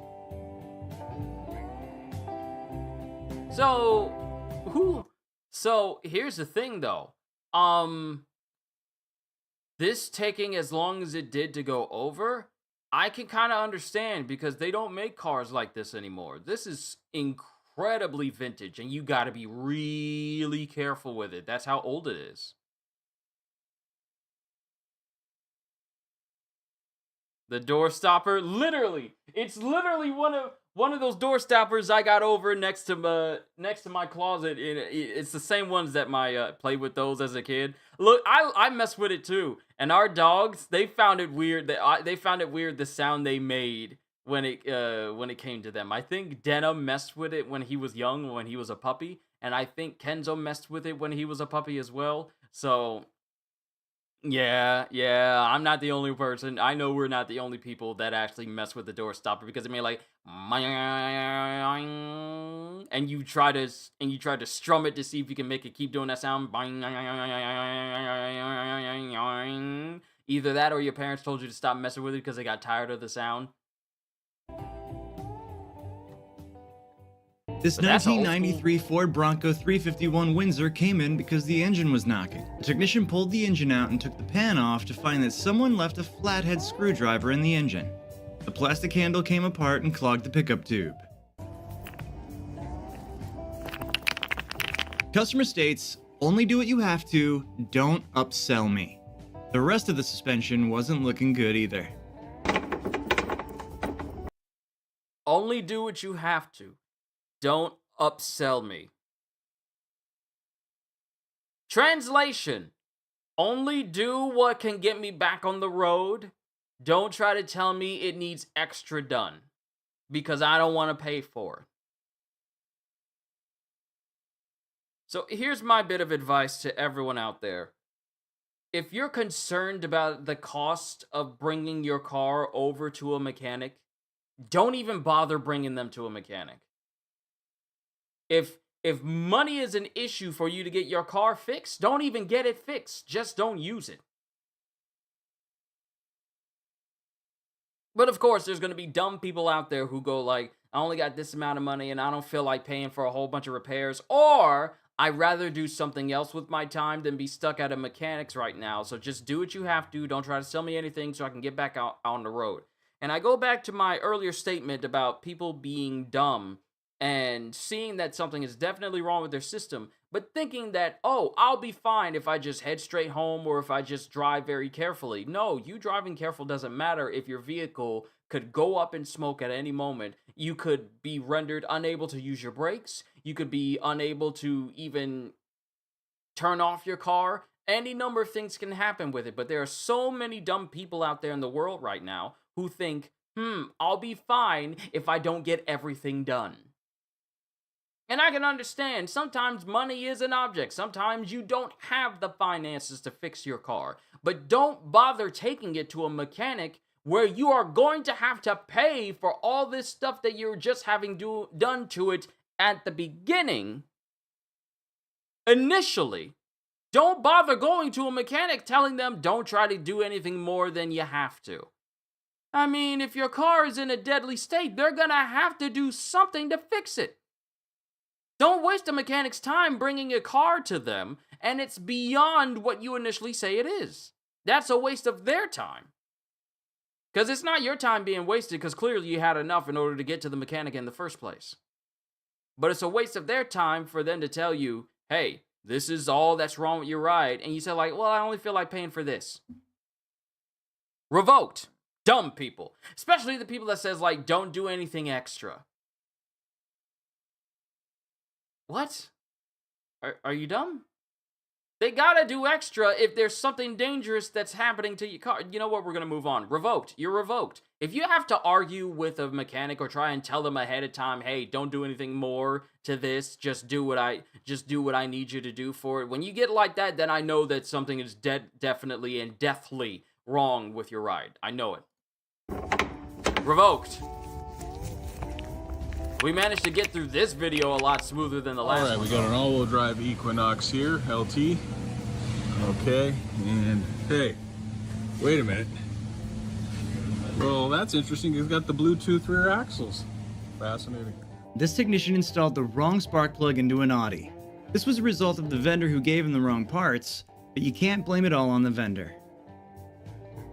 This customer came in complaining of a buzzing sound in the door of his vehicle. Got rice inside.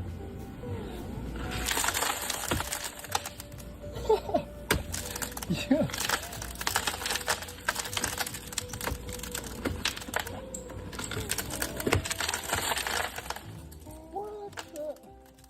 This customer who likes to clear faults came in with a question of what was derating her garbage truck. After driving and running a regen, the technician got a fault back indicating a failed DEF tank sensor. He checked the DEF concentration and it was near the filler neck, clear, and normal. The technician had a little surprise when he removed the pickup to replace the sensor. When you think you've seen it all, I'm watching a buggy pass a buggy. What is passing gear with a buggy anyways? You can submit clips that you personally filmed on our website at justrolledyt.com. I hope you enjoyed this video and I don't know what was in there. I don't know what that white stuff was. I thought that the ice under the truck was marshmallow fluff, but no, that looks like more like it than anything else. I don't know what that was. Truck. After driving and running a regen, the technician got a fault back indicating a failed DEF tank sensor. He checked the DEF concentration and it was near the filler neck, clear, and normal. The technician had a little surprise when he removed the pickup to replace the sensor. When you think you've seen... Yeah, it doesn't say exactly what that is. I don't know what that is. Pancake mix? What's Oh, Lord is coming full circle. Remember? From the last customer states that we did, where we found the man who had a giant Ziploc bag of pancakes under his seat? It's come full circle. This is the pancake batter.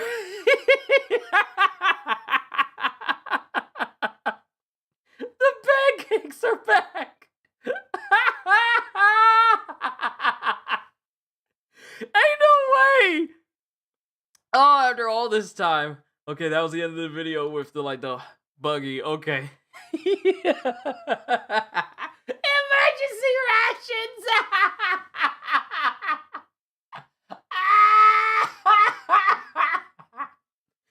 No, okay, I'm done. I'm done with the pancakes. No, I'm good. Okay, let's see. So that was March and April. We need May and June. May, June. There it is. This one's even longer. The wheel is bare. The wheel is bare. What you mean? hey guys, welcome to a new episode of Just Rolled In.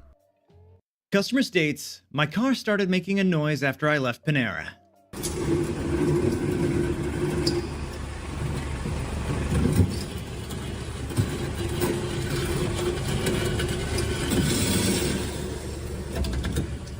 This customer came in with his Maserati after he had big issues with his tie rods. The customer said that they had bought the tie rods from Temu. And we all know. Wait a minute, where? After he had from big where? issues with his tie rods. The customer said that they had bought the tie rods from Temu.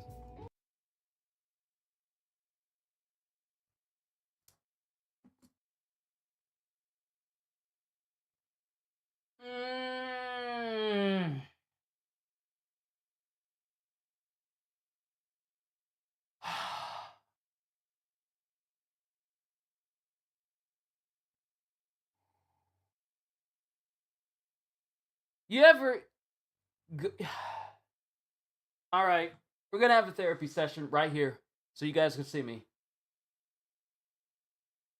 So, you ever get face to face with something that you can't even put into words? You can't even put it into words. All you can do is just sigh deeply. You just sigh deeply. The more you think about it, the harder you sigh. You ever have one of those moments? I know you have. I know you have. This is one of those moments. It's unbelievable. Why do people buy things from Temu? Yup, in defeat, I've had those moments too. I just sigh over stupidity. And I see it so often. Not here at the house, but I just see it so often. And we all know, customers nowadays, most of them got dash cameras, and most of the time they're always recording. Not a problem. But have you seen this?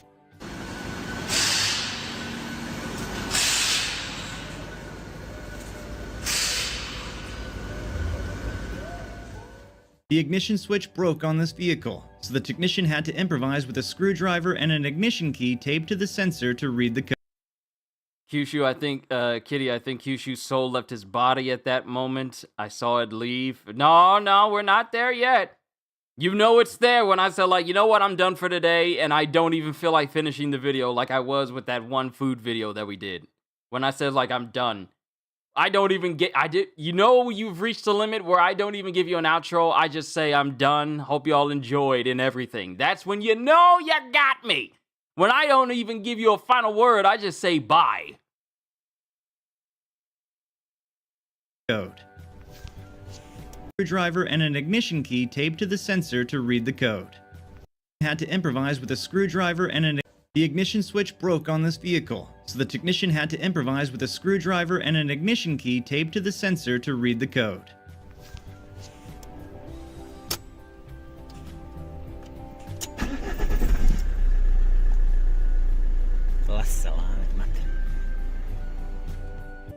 This customer came in because he had the hood open while driving and smashed the windshield. The customer, however, only brought it in for an oil change.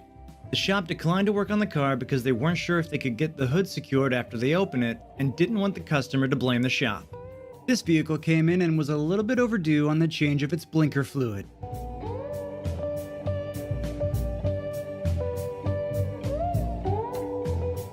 This vehicle came in with this unusual amount of layers of paint on the caliper. The technician had never seen anything like this before and joked whether it's a brake caliper or a jawbreaker.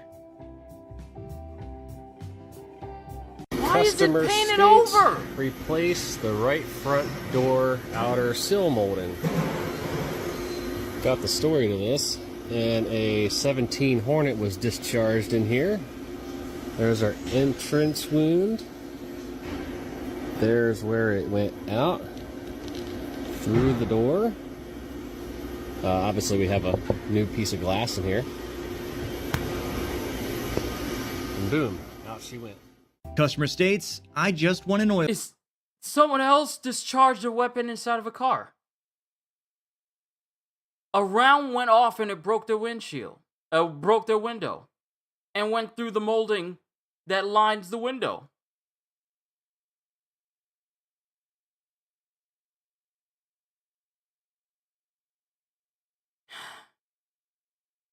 Change and my brakes checked.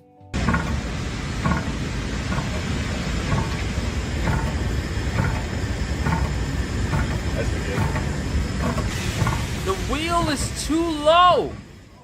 Customer asked for the cabin filter to be replaced. The cabin filter is accessed via the glove box, and the customer had their stuff piled in the front seat, somewhat limiting the access. Guess where I need to go.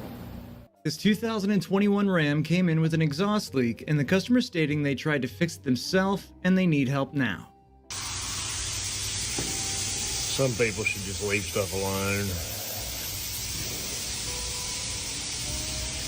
I don't even know what we got going on here, really. What is that? So I wonder if the little pillows are for Baby Yoda. This vehicle came in with the customer saying another shop said they couldn't get the filter off and sent me to you. Customer states they got a noise while driving. Well, that looks wrong. Can't be the noise. Let me walk over to the other side and oh yep. Oh yep. Yep. He doesn't even need pliers. Yep. He doesn't even need pliers to move them. He doesn't even need pliers to move them. At all. Doesn't need pliers to move them. Casually moving them with his fingers, which means that they are loose enough where they can come off on their own. And in the process, the whole wheel. Yeah, they look great. Customer states their vehicle is leaking some gray fluid. So our customer's complaining of a leak of a gray fluid.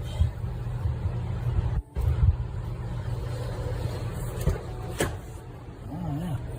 What could that possibly be? Oh, you left your butter in your door pocket in Arizona summer. Door pocket. Why do you have butter in your car? Why do you have butter in your car? And you left it in there the whole summer?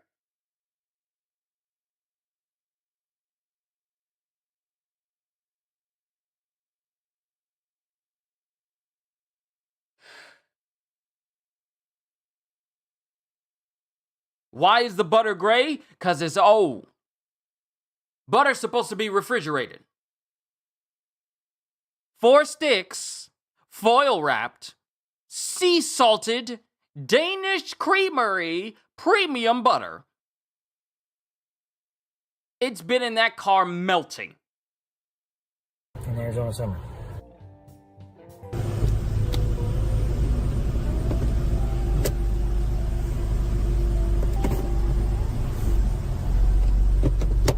Money. This vehicle came in because the customer had driven through wet concrete and said he hears weird noises now. This neighbor was caught using spray foam to repair rust holes in the sides of his work van. He used to claim he was a mobile mechanic. We are witnessing someone actually put foam in there. This car rolled into the shop with the customer complaining his car had been struggling with grip lately. You don't say! That car tire so smooth I can see its future. It is so smooth, I could literally shoot it and the bullet will roll along the tire and then hit something else. It is so smooth that if you were to have it going at maximum speed, I could file my fingernail. I could literally file my fingers down without fear of a stray tread hitting it and taking a piece of my finger off. It is so smooth. You could use that to buffer your fingers.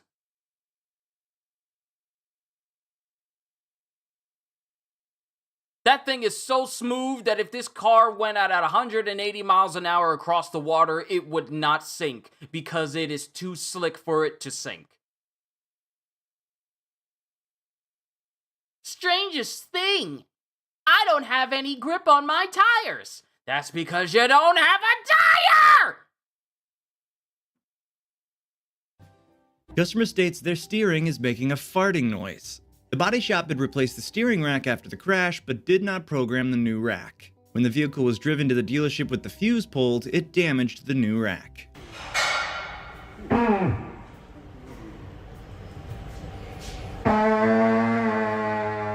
This car was just purchased and came in for an oil change and 4 tires. The technician found the baking sheet to be full of rags catching the oil and RTV to stop the leak.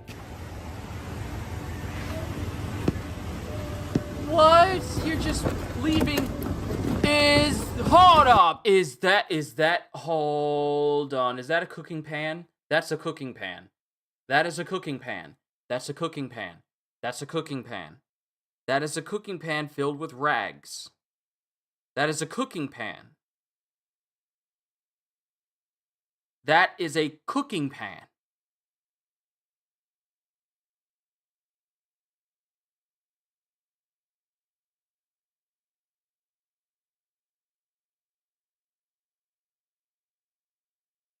That's a baking tray. Yeah, it's a baking tray.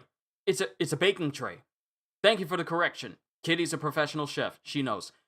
That's a baking tray filled with rags to catch the runoff.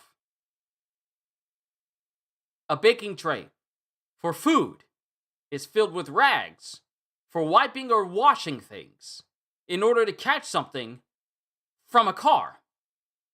3 of these things don't match. 3 of these things should not be this close to each other.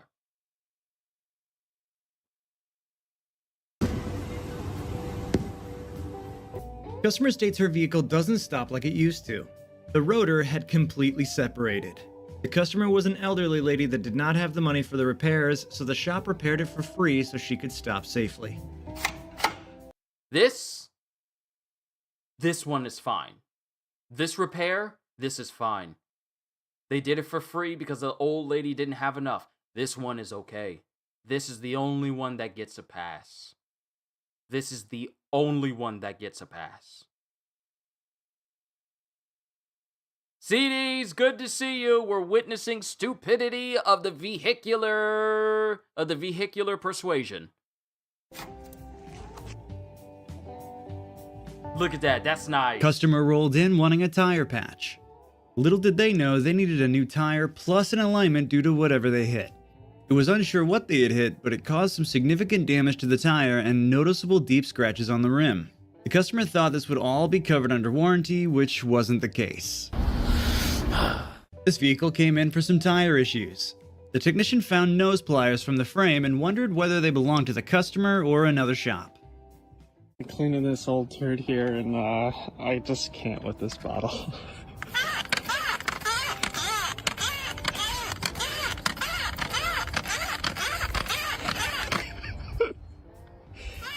It was like that. Customer states their truck sounds like a steam engine. Please check and advise. Customer states his door fell off. He didn't have the first idea as to why this happened. Apparently, when he had gone to put his kid inside the car, the door fell flat on its face. This 2017 Subaru Impreza was towed in with the customer saying the oil drain plug is sheared off. Dude, how the hell?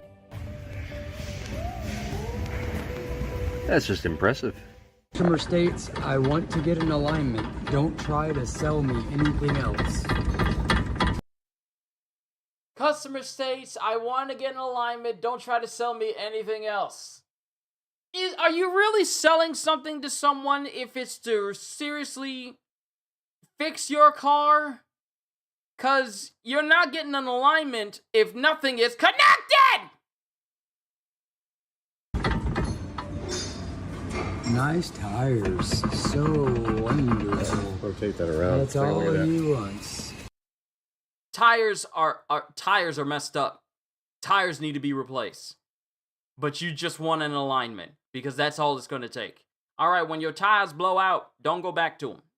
When, not if, when.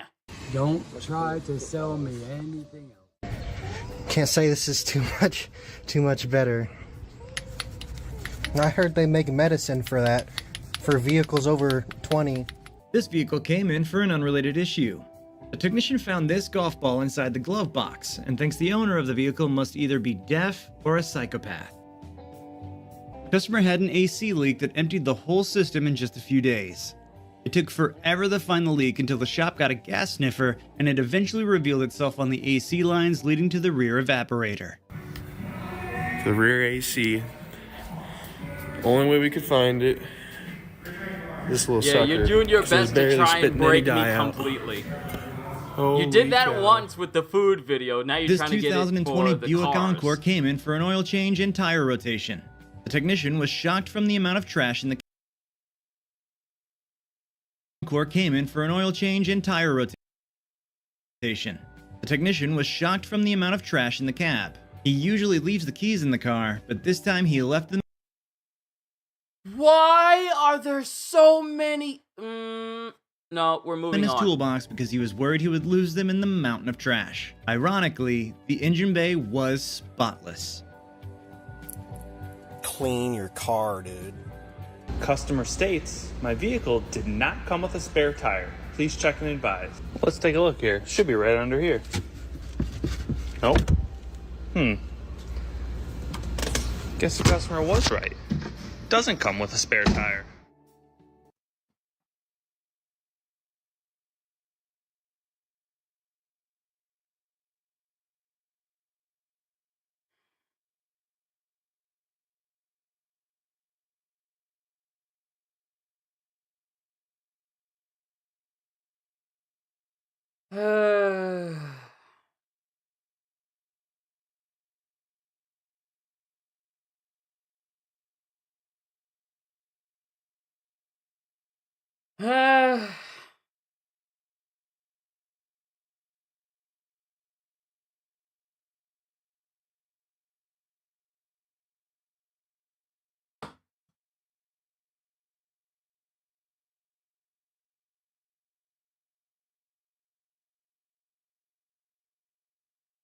My car doesn't come with a spare tire.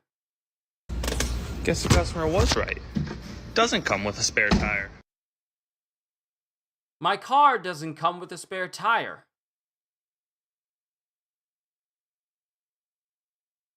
My car doesn't come with a spare tire. My car doesn't come with a spare tire. My car doesn't come with a spare tire. Revoked! Yo, D-Train, what's going on? This Cybertruck was towed into the dealership. The customer stated, "Why do I have such poor traction?" It was a surprise that the tires were still holding air at all. This vehicle rolled in with this DIY tent job.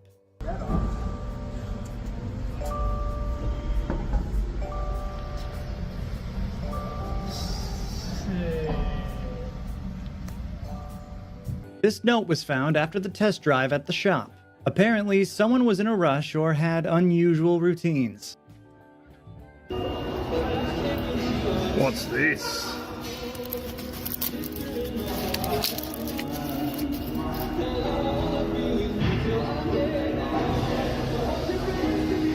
Looks like someone can't park.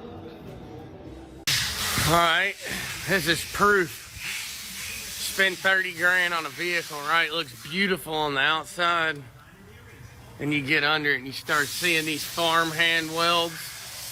You're like, my golly, is that rough? You know? No, but, you know, it actually drives really good with the updated twin I-beam. Then you get over here and you're like, yeah, that is pretty rough. Then you go, shh, look at that. Then you go, wow, the frame's cracked. No. Then you go, wow, it cracked again. This car drove several miles to the shop with this sizable tire bulge. Why are you standing so close to that? Customer states they saw an engine light. The technician found that they had cut the postcat wiring when chopping the exhaust, and that the customer or someone else had gone loose with the welding practice. This vehicle came in with the customer's dinner plate installation. So, $9.99 old 07 Sienna. It's strong enough, I guess. Underneath, we have the oil drip pan. On top of here, which I guess technically, if no oil is on the ground, on top of here, drip pan, oil. That's actually a plate.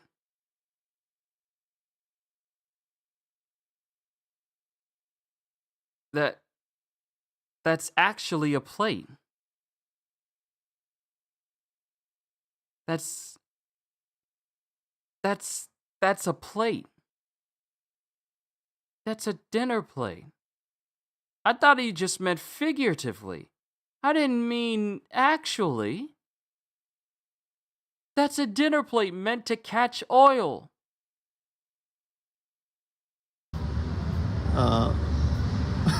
Drip pan. On top of here, which I guess technically, if no oil is on the ground, it ain't leaking. This customer got his new Model 3 Tesla but was surprised by scratches and dull spots on the car upon delivery. and when he inspected further, he saw some spray foam insulation inside an area near the frunk. Customer states, "My door lock switch don't work."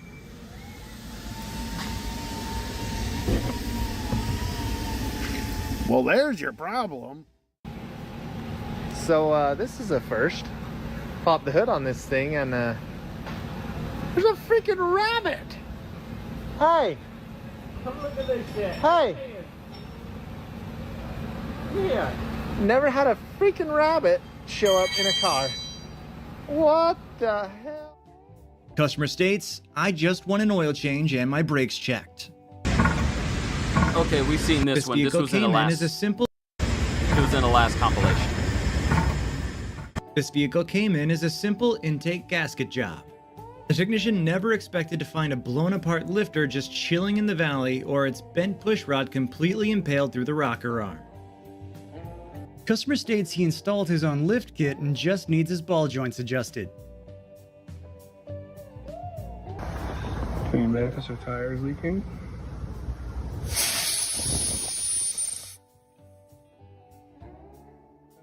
You need a whole This new vehicle tire. came in with the customer having a piece of plywood as a hitch on his Honda ATV. What sort of Alabama nonsense? Parking in them bad neighborhoods and you're leaving nuts or food in your glove box. Them squirrels are gonna come in, they're gonna break in, claw their way through, kick your door down, get you nuts. This 1978 Suzuki TS250 was just bought. The previous owner had tried a few things to fix the leaking exhaust. It was braze welded, puttied, and painted, and none of it worked. This vehicle came in after a hurricane in Ireland. Damage to the radiator.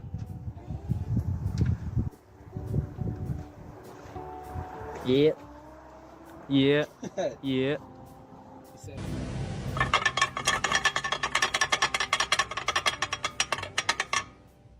This Toyota Tacoma came in for an oil change. It ended up needing an engine flush to clear out this 16,000-mile oil sludge. Whoa! That looks a bit extra crispy there, don't you think? Just 16,000 miles since last oil change. Would not recommend doing that again. We'll say these old cars aren't reliable. Let's see if I eat my words or not.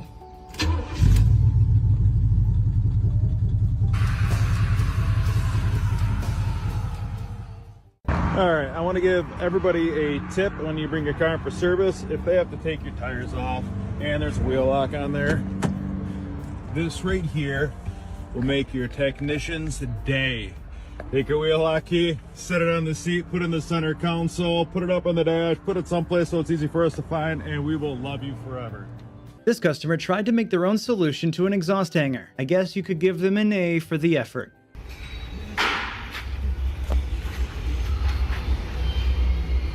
I see plastic zip ties and I see chains. What is wrong with you? Bentley, Mercedes.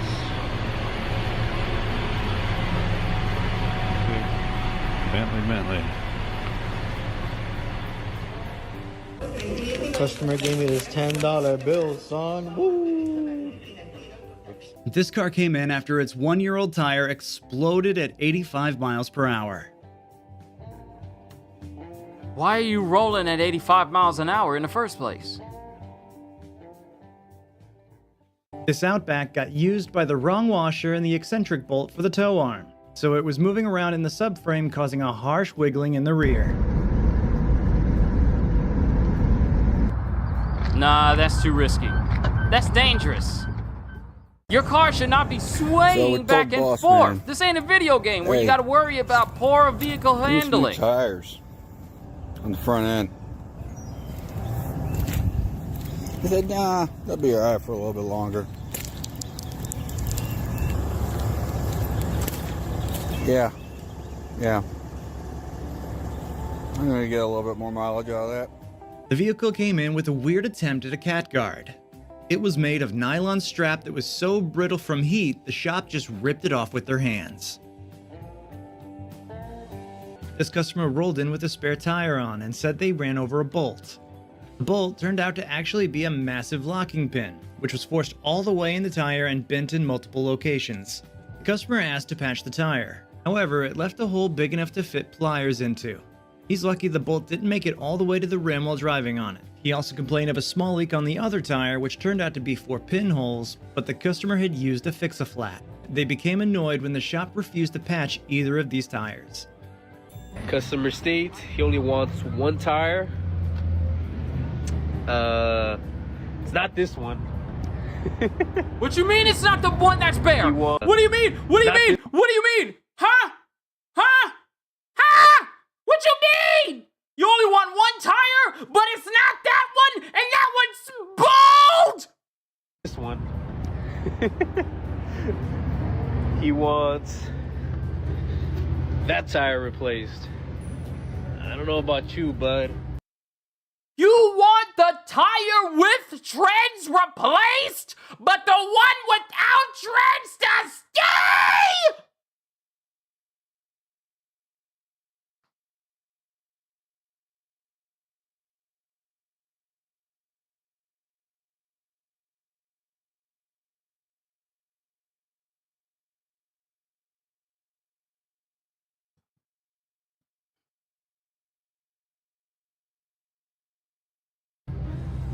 I think you got the wrong tire. Yeah, he's fine with this one, I guess, so customer's always right. This vehicle came to the shop because it had apparently driven to a construction site. And you got cement all over the tires. This car came in with its engine sounding like the Jumanji game.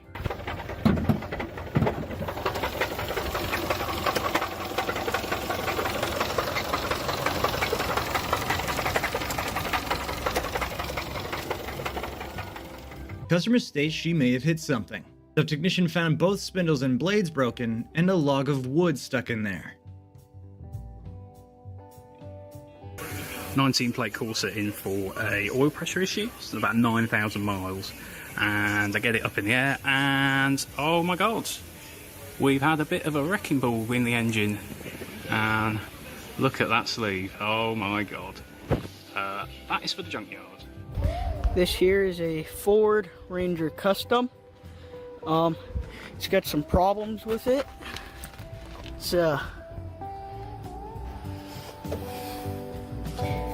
It's held on by tape, clutch, I'm not sure if that's even there. Yeah, customer came in. ABS light on, traction control. This side looks perfect. It's beautiful, beautiful, nice Subaru. Perfect. Somebody decided they would, you know, hit a curb or something, or maybe off-road it. I'm gonna say jump it, because come over here. That wheel's a little far back. They messed up their. They mixed up That's their not axle. good. Huge gap. No gap. That there is a quality battery installed. Is that a lock? This car came in for a new vehicle preparation, with the truck driver stating it came from the desert.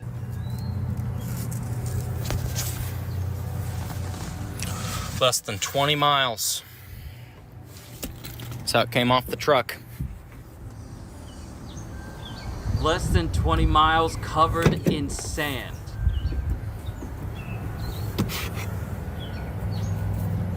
Less than 20 miles?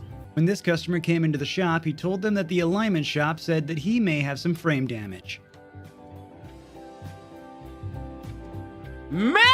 Customer states, some I hear frame something every damage." time I brake. Can it be that the brake pads are going bad? Yo, nobody do it no more dog. What? Bumbleclot. What again? Close it again. This 1997 Jeep Cherokee rear wiper fluid turns on when the door is closed. It appears to be a short between the wiper fluid motor and the interior dome lights. The sprayers had not worked for 20 years prior to this incident. Feel like Iago is my alter ego. No problem. No problem. Whoops. Pass. Oops. It's okay. Oops. All good. Yeah. That's inspection. Yeah. All good.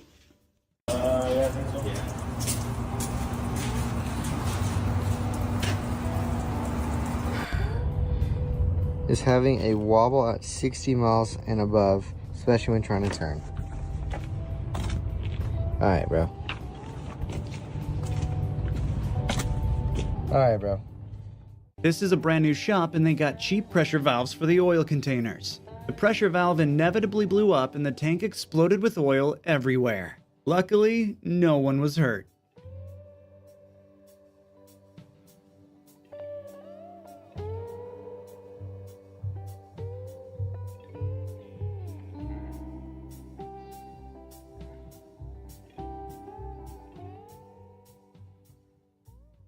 This vehicle was spotted in a Walmart parking lot. It is a Chrysler 300. Customer came in saying he may need tires. The shop thinks he should rephrase the sentence to include oil change, a brake issue, and an electrical issue as well. These were all diagnosed, but the customer just got a caliper and drove off.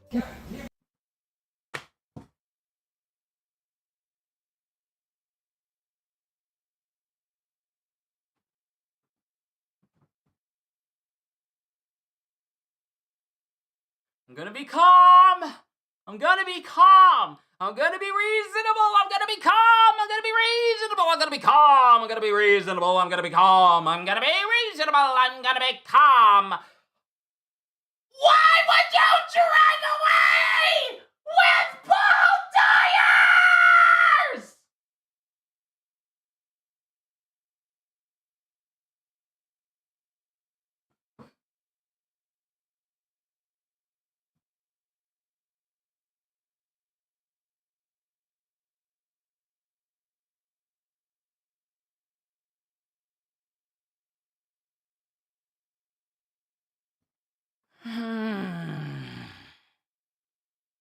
Well, these were all diagnosed, but the customer just got a caliper and drove off. It's got a nail. You gonna fix that, or? This Jeep Grand Cherokee Trackhawk came in with the customer stating he was racing and hit a pothole at 100 miles per hour.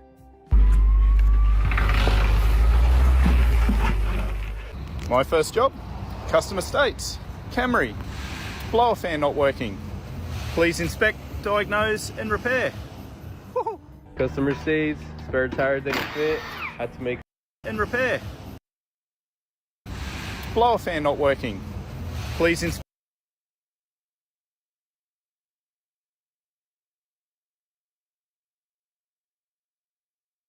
Maybe it's just me. I feel like there's a little bit too much stuff on the left-hand side. I feel like you maybe need to move a book or two. I can't see on the other side of the car. I cannot see.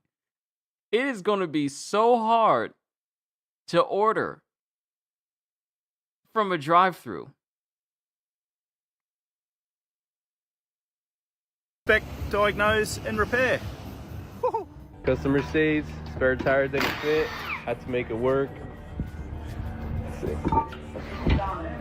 Remove caliper. Let's go.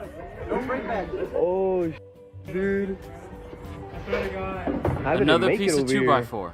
Oh. Nah. How can people let their car get like that? Lack of care.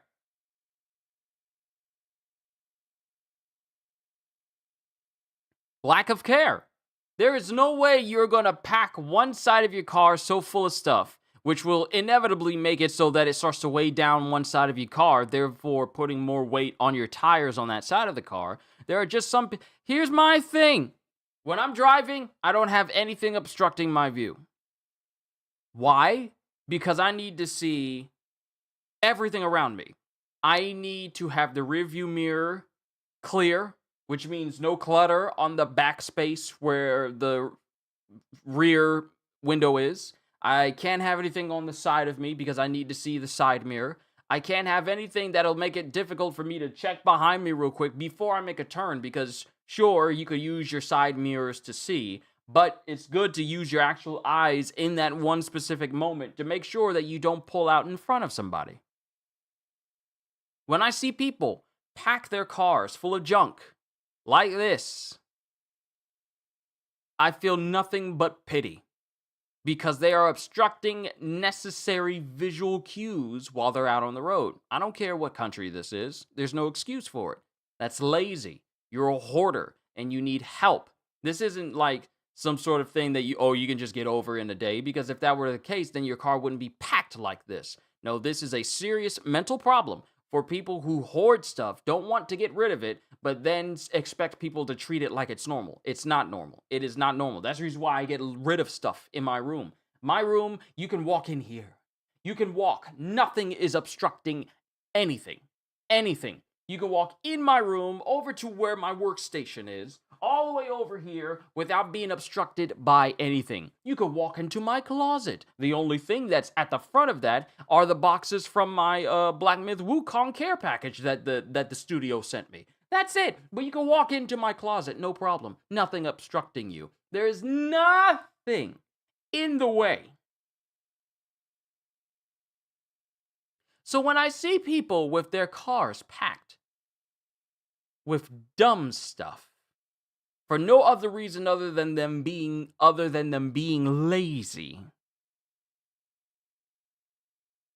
it's upsetting. It is so upsetting to me. Bro, what the fuck? This Mustang Mach-E got pulled onto a tow truck by its battery tray and shredded it badly. This vehicle came in a bit hot.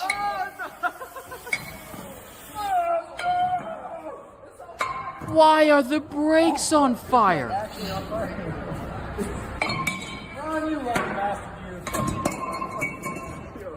Why were the This brakes Mercedes on E350 fire? came in with some bigger intake issues. It's unclear how all this might have happened, but it's clear that it's a danger to manifold.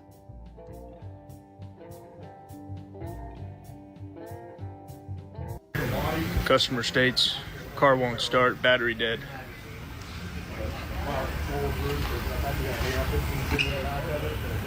I don't think the battery's dead.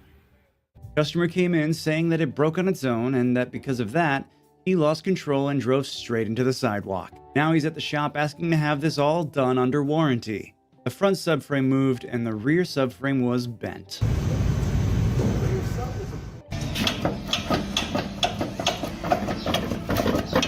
Customer states they started noticing the left front brake scraping on their 2007 There's something grating about the Explorer. sound of car parts Then that it shouldn't started be moving like clunking, that, moving binding, like and that. pulling. The wrench light indicating a drivetrain issue came on. The technician found complete right front wheel bearing failure, both front brakes grinding, right front caliper leaking, left front and left rear wheel bearings loose, and right rear rotor to be worn away to nothing. The engine was also misfiring, and the 1-year-old tires were shot. Customer declined repairs and scrapped his vehicle. One working brake on the car, saving him. This car came in because of the steering wheel popping in acceleration. That is insane. This vehicle rolled in with a snapped tie rod held together by rebar and hose clamps. The mechanic said he's only ever seen this on the internet. Thankfully, it had been trailered into the parking lot. How? Where the fuck it come from? Don't know what the fuck is this. Oh, look. All you gotta do is move it down. Oh, that's under pressure. Yep. This 2024 Frontier with 35,000 miles came in. It had never had an oil change, and this is the result of it. It just keeps getting worse. This vehicle just rolled in on a slow morning into the shop. It had 4 to 5 weld spots on the driver's rim alone, with 5 lugs just barely hanging on. This Wanger Donger, or maybe a Grand Wagoneer, rolled into the shop today. This car came into the shop and the technician saw this. It's not leaking, but it seems a bit questionable. Nah. If I see that on anyone's car, I'm not getting in it. 2 in 2 days. Maybe you shouldn't buy a Great Wall. Bit unlucky. The salesman of this golf cart tried to jumpstart it without luck and blew it up. Now it's in the shop to be fixed. This 2022 Mercedes GLA 250 with 30,000 miles came in with many issues. Looks like they tried driving it with no oil. And it tore through the engine. Those were not mechanic made. They ruined their engine completely. Holes in every part of it. That was a rod cap at one point.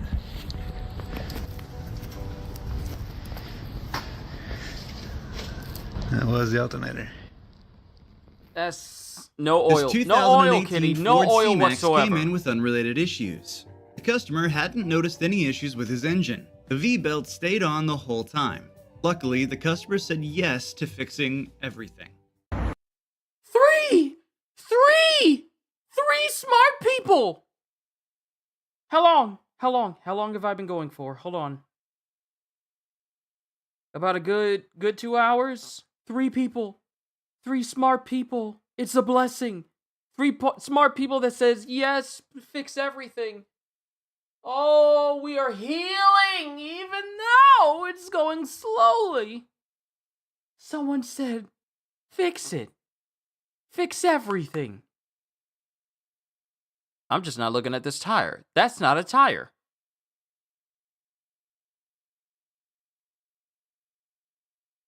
That's not a tire. On the whole time. Luckily, the customer said yes to fixing everything. Customer states flat tire. Customer states flat tire. Mechanic states there's no tire that's flat.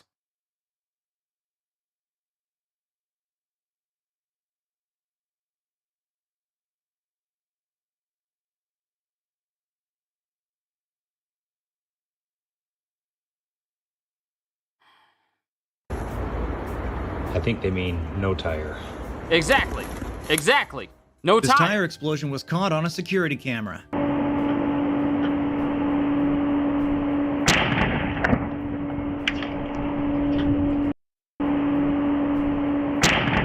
Security camera.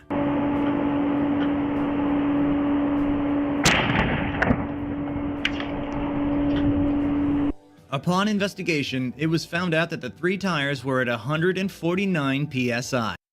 No! You're not supposed to overload your tires with air.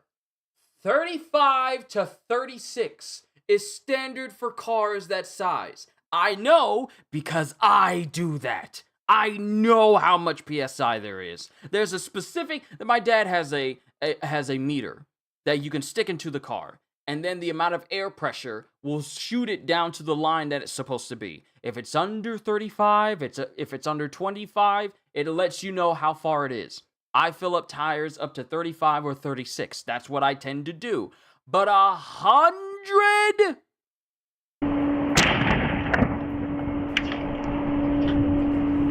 Upon investigation, it was found out that the 3 tires were at 149 psi.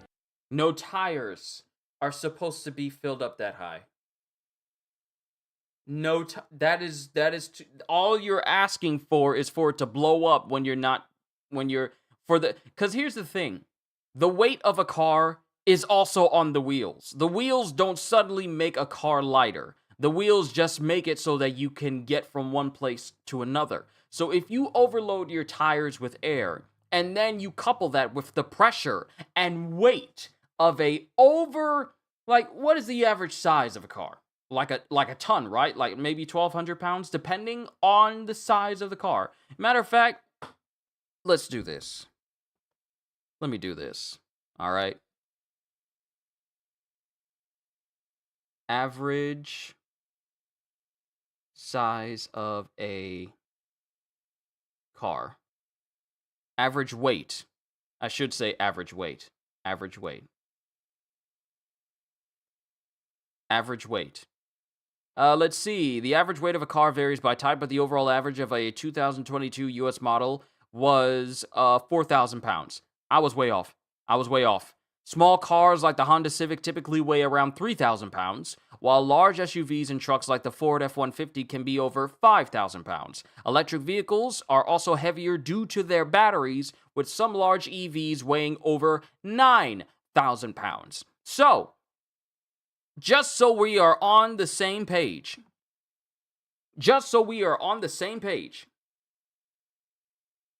Oh, wait, I forgot to have chat up. Yeah, I need to have chat up in the other window. Sorry about that. Just so we are on the same page.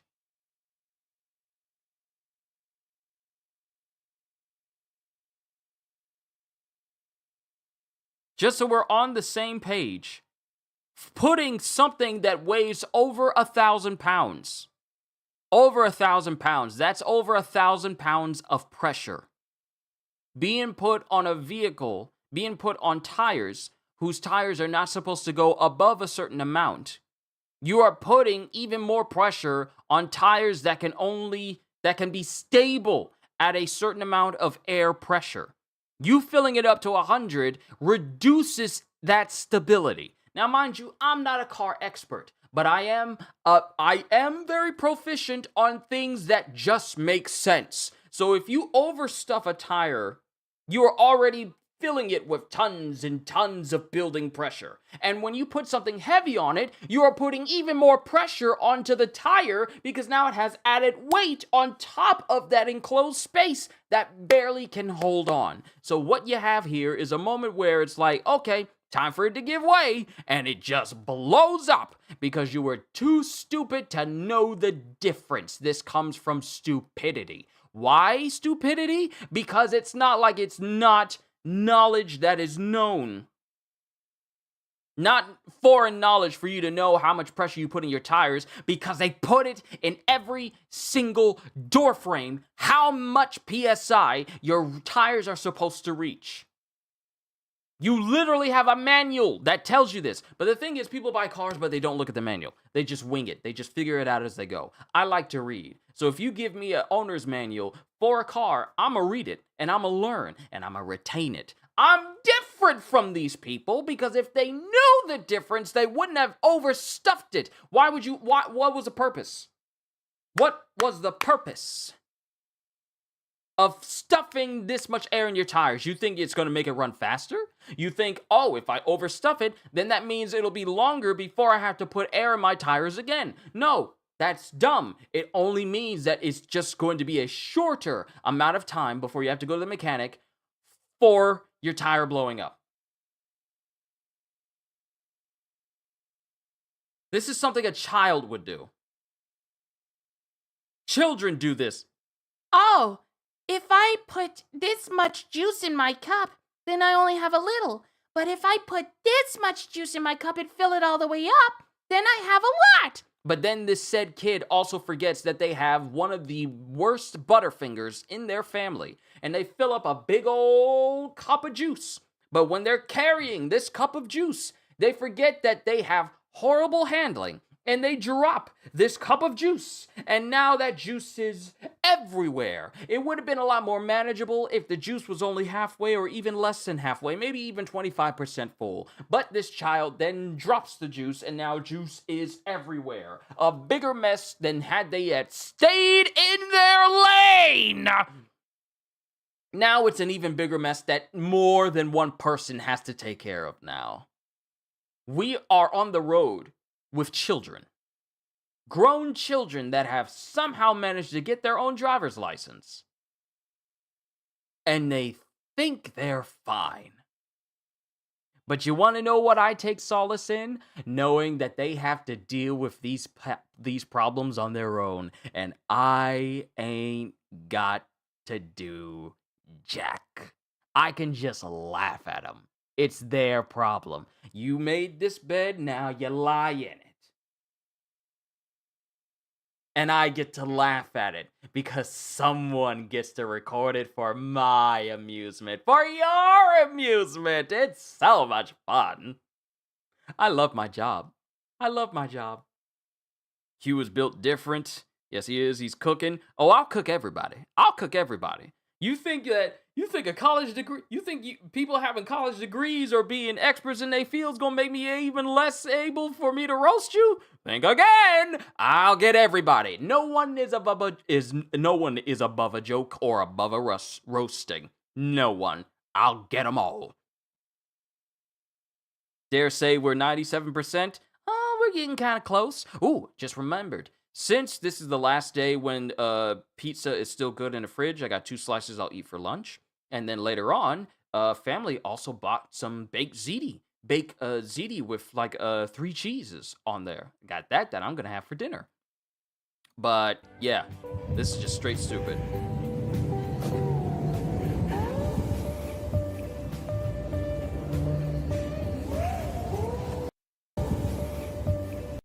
There are no lug nuts.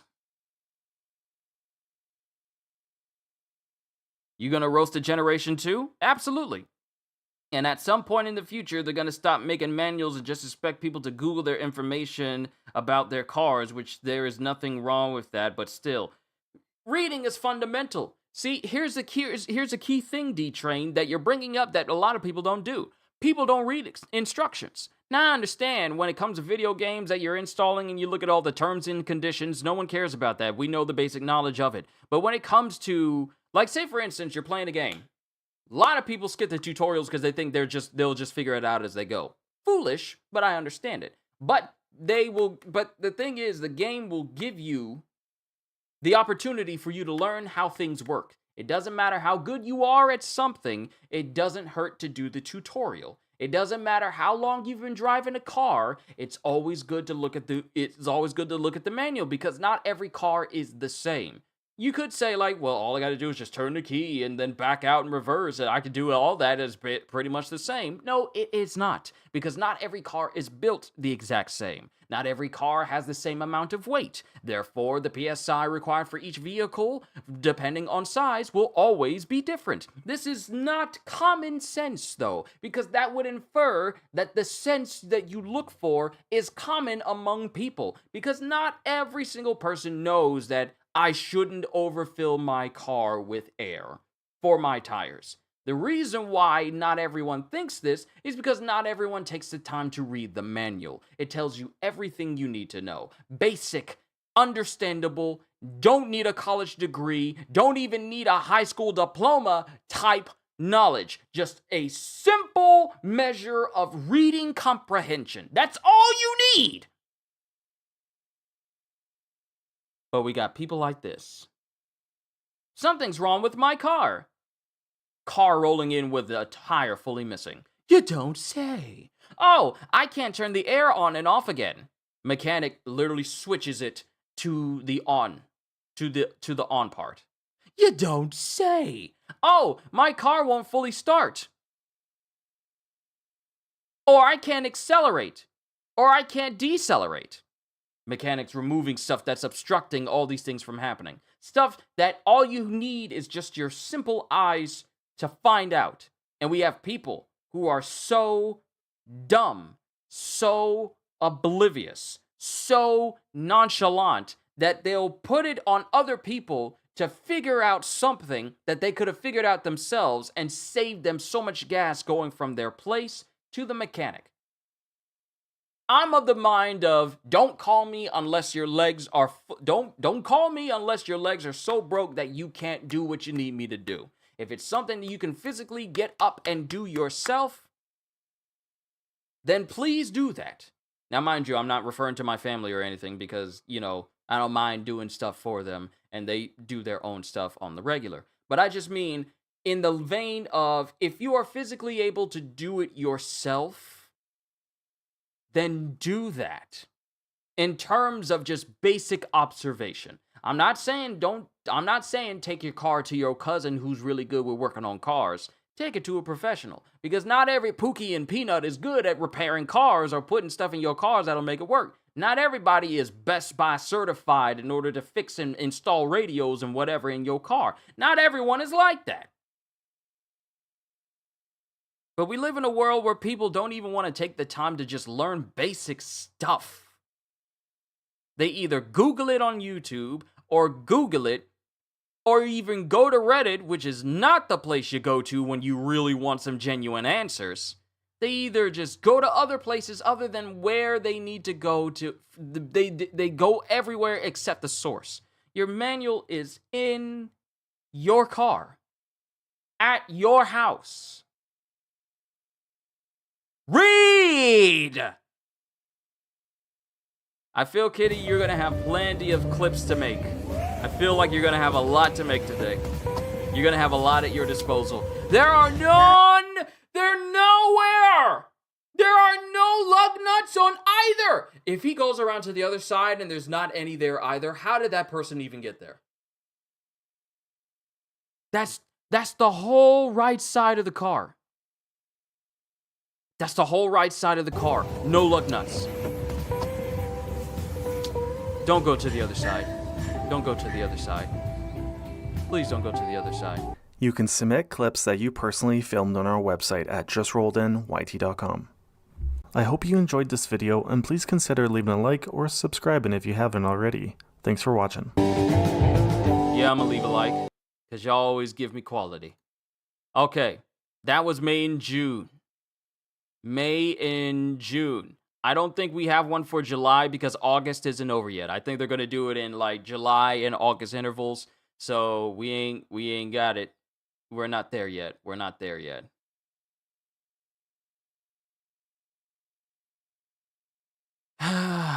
Lord Jesus. Customer states filled car with vegetable oil. Customer states problems at the shop. Customer states strange noise coming from engine. Customer states tire pressure gone crazy. Customer states drove through hot asphalt on a job site. Customer states sunroof silicone gone wrong. Customer states my uncle can fix it. No, he can't. No, he can't.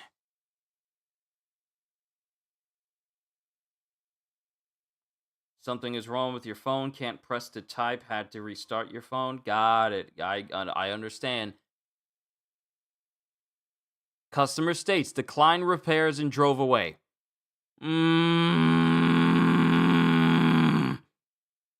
This one's going to upset me. I know it is. I know it is.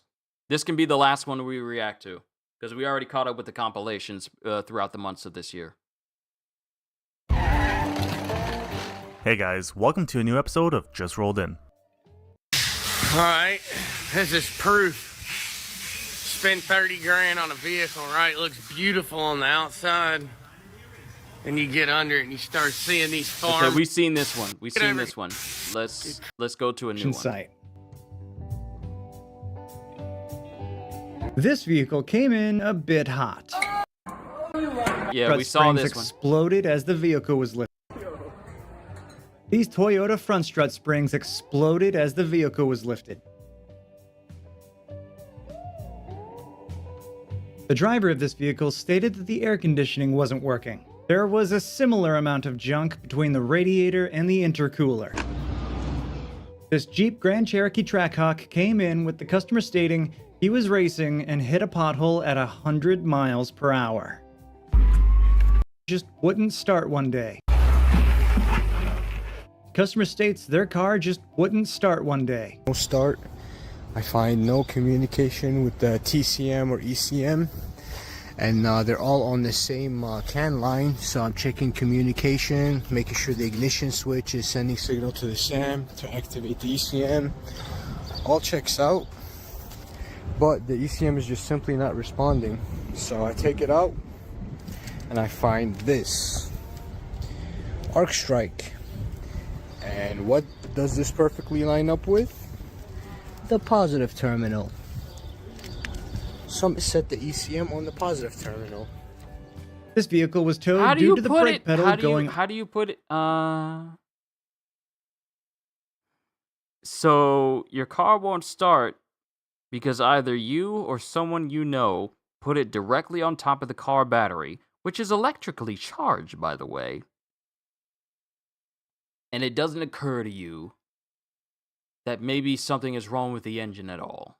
I am so glad I have a mechanic for a dad. My dad has been working with cars ever since he was a teenager. Then he went into the military and army, and he's worked on military vehicles for well before I was even born. And he has been working on vehicles ever since. Even after retiring out of the army, he's been working on vehicles. He works on trucks, works on buses. He works on everybody's car. He is a professional who has been doing this for years. I am so glad that I've been blessed with a dad who has such knowledge of working on cars that I could come to him for anything and he'll immediately know what's wrong and have it fixed. Or he'll teach me.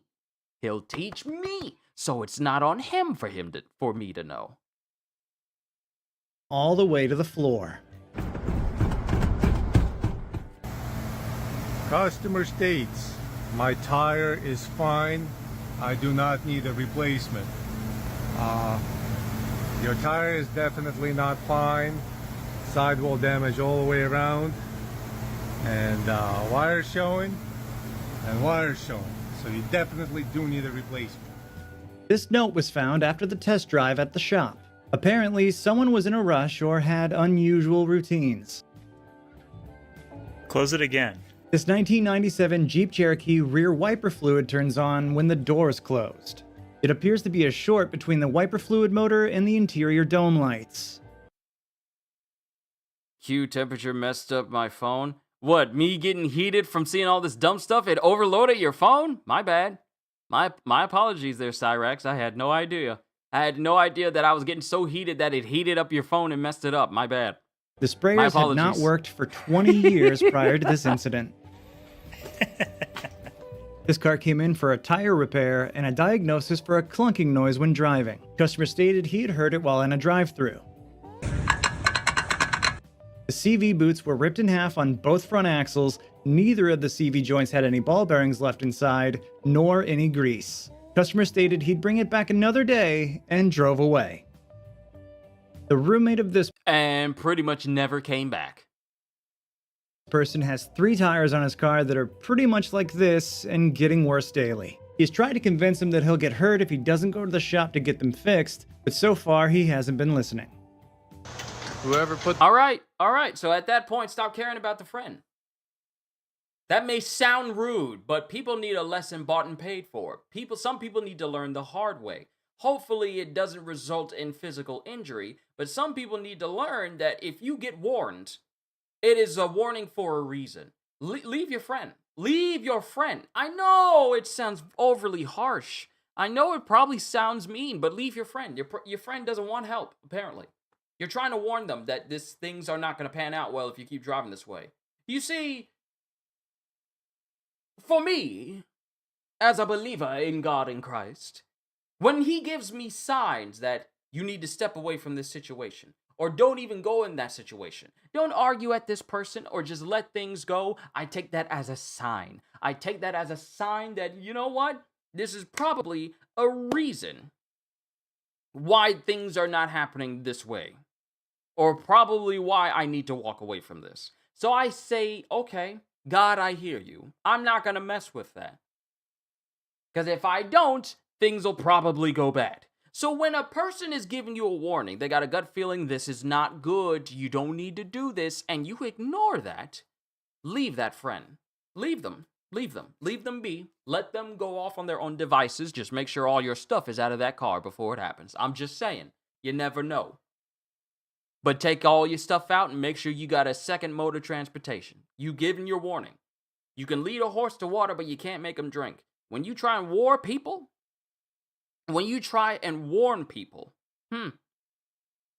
this is probably not going to be well for you, and they don't listen, leave them. Leave them. Leave them. They already got in their heads that they're right. So leave them be. Leave them alone. So whatever happens to this dude when all 3 of his tires look like they're prepared to burst at any moment, don't be anywhere near him. So that way you don't get dragged into his struggles. Let that be his struggle. You be off on your own enjoying your life while he's struggling to understand, how could this happen to me? I made my mistakes. It'll be on him. It'll be on him. The shop to get them fixed, but so far he hasn't been listening. Whoever put the rack in left the bolts finger loose. This one was moving too. Don't but, trust everybody. Yeah. Do you love the feeling of knowing your rims are safe from thieves because the lug nuts are so swollen even you can't take yours off? That's the feeling of buying a Ford F-150. This vehicle came in after it had gone around the road closed signs. This is the damage the shop found under the vehicle, and they wonder what the customer had hit to cause this. This Outback got used by the wrong washer and the eccentric bolt for the tow arm, so it was moving around in the subframe causing a harsh wiggling in the rear.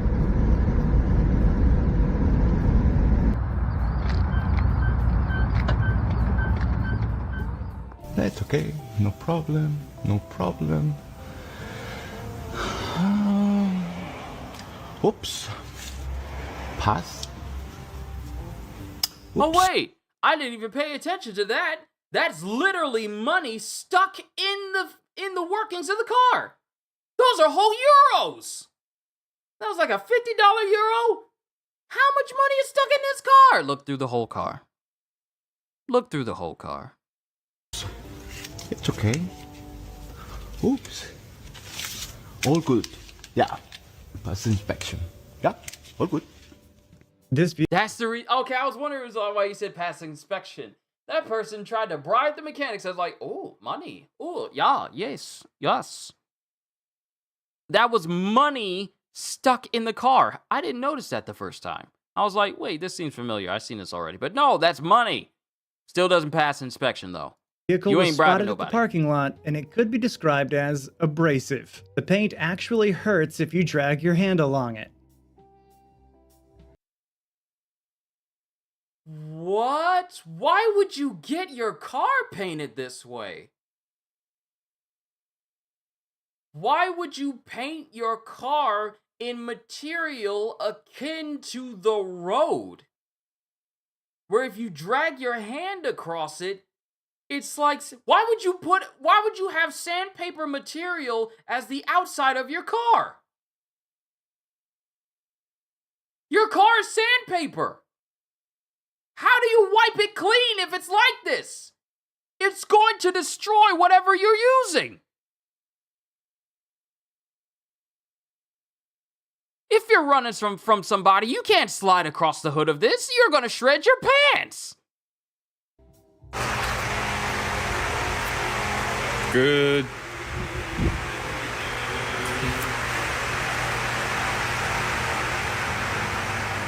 Good. No, This is that's probably not the good. worst bushing ever seen on a car. It was on a Volkswagen Caddy. This tractor came in with a very crusty tire. It had no less than 6 patches already.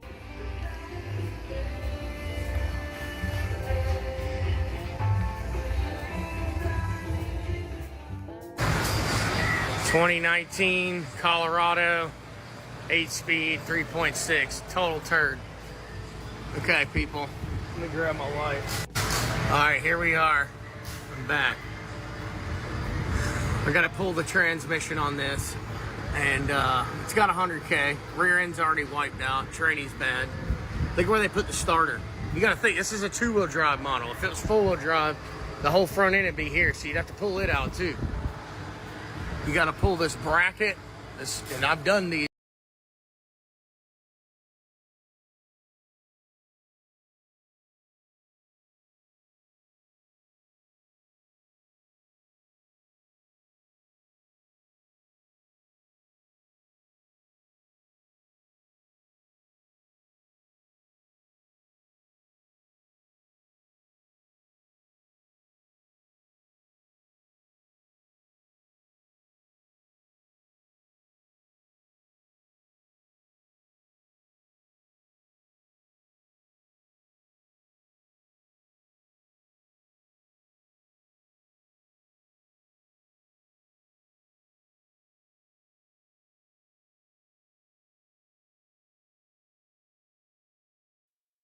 Oh no, it's not food yet. My sister did bring me like a vanilla bean cake though that I'll have later after for my for dessert after I eat my baked ziti later this evening.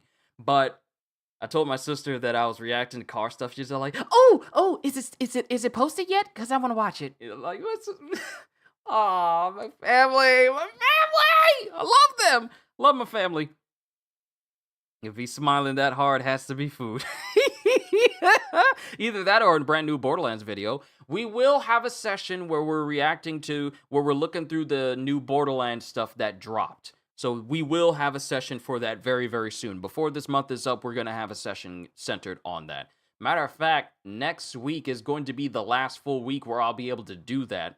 Because then after next week, we enter into September. And then the week after the first week of September will be Borderlands time. So, yeah, I can't wait. So let's finish this video. I'll say my piece, and then I'll bid you all adieu, so that way I can have myself some food. It's a freaking nightmare.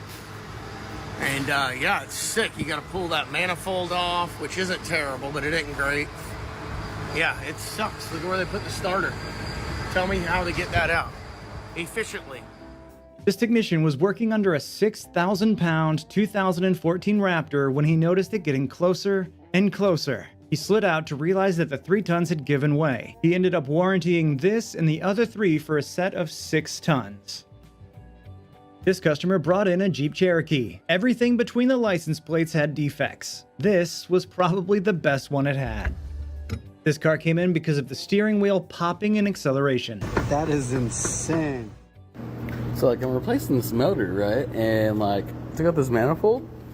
Listen to this.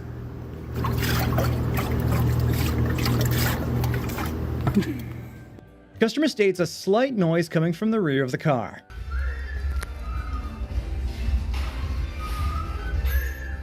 This customer tried to make their own solution to an exhaust hanger. Good to see you. I guess you Reacting could to give them an A ridiculous for the car effort. maintenance and lack thereof. This will be the last thing I react to, though, so you're coming in on the tail end of what will be this session. Alrighty, let's see. So we are What in is that all over the wheel? Drive 2011 Rogue. Vehicle does not move. No, what, hold on, what is that splashed on the We are wheel, in though? drive and it is not That moving. caught my attention. So, What is that?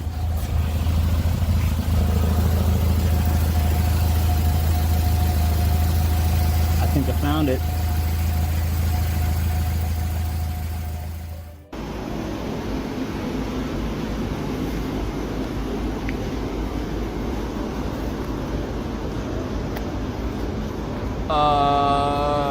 A little blowed head gasket, maybe.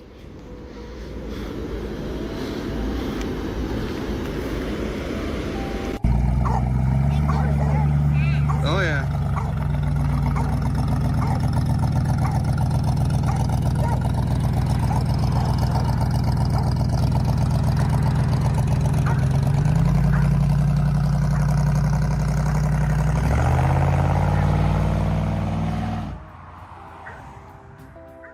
You can submit clips that you personally filmed on our website at justrolledyt.com. Apologies, I didn't I hear hope you enjoyed this video, fine. and please consider leaving a like or you're subscribing saying you if you didn't hear haven't what I said already. beforehand. Thanks for watching. I was just saying that, yeah, this was going to be the last thing that I reacted to because we reacted to quite a bit earlier today, and it was basically car repairs and lack thereof and just straight up stupidity for people who really don't care about their cars at all.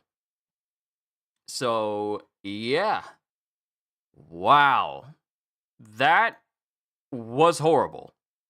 The things that people do and don't do in terms of keeping their car sustained is crazy to me. Wow. Tried to make him rant. Oh, I ranted just a little bit, but I didn't get to the 100% that you were so looking forward to. Better luck next time. But that was see, here's what I was glad that I didn't see, Kitty. I'm glad I didn't see anything concerning kids and cars, like the modification where we saw the booster seat, that was the car seat that was in the back of the truck of a van, and it was held together and fastened by 2x4s and screws. I am so glad we didn't see anything like that. Also, another shocker was the fact that we got not one, not two, but three people who said, please fix everything that has to do with my car, instead of being like the idiots who said, like, no, I don't want anything repaired, and then drive off with their cars completely messed up. That was a surprise to me. I'm so used to hearing people say, like, no, I don't want my stuff repaired, and then they just leave. That's when I go on major rants. But there was a little ranting. There was a little ranting earlier on. But overall, this was a fun session to do with you guys. Once again, I love doing these reactions. Let's make them rant together next time. Excuse me? Oh, you say, excuse me for what I just described about the car seat in the back of the truck? Oh, sir, you were not here for that. So, one of the customer states video, and I think it was the 5-hour one that I did, it showed a van at the mechanics. And in the back of the space of the van, you know, the very small space where it's the multi-layered vans, in the very back space of the van, someone put a child's car seat back there, which it shouldn't be back there anyway, but someone made it so that they could put a car seat back there that is held down and secured by screws that is on a makeshift 2x4 structure embedded in the back of the van. When I say both me and Kitty were thoroughly upset because of how dangerous that was, we spent a good minutes talking about it, and, you know, from my standpoint, I'm an outsider looking in, and I see that as stupid. But Kitty, being a mother, it was a whole conversation. It was a whole conversation.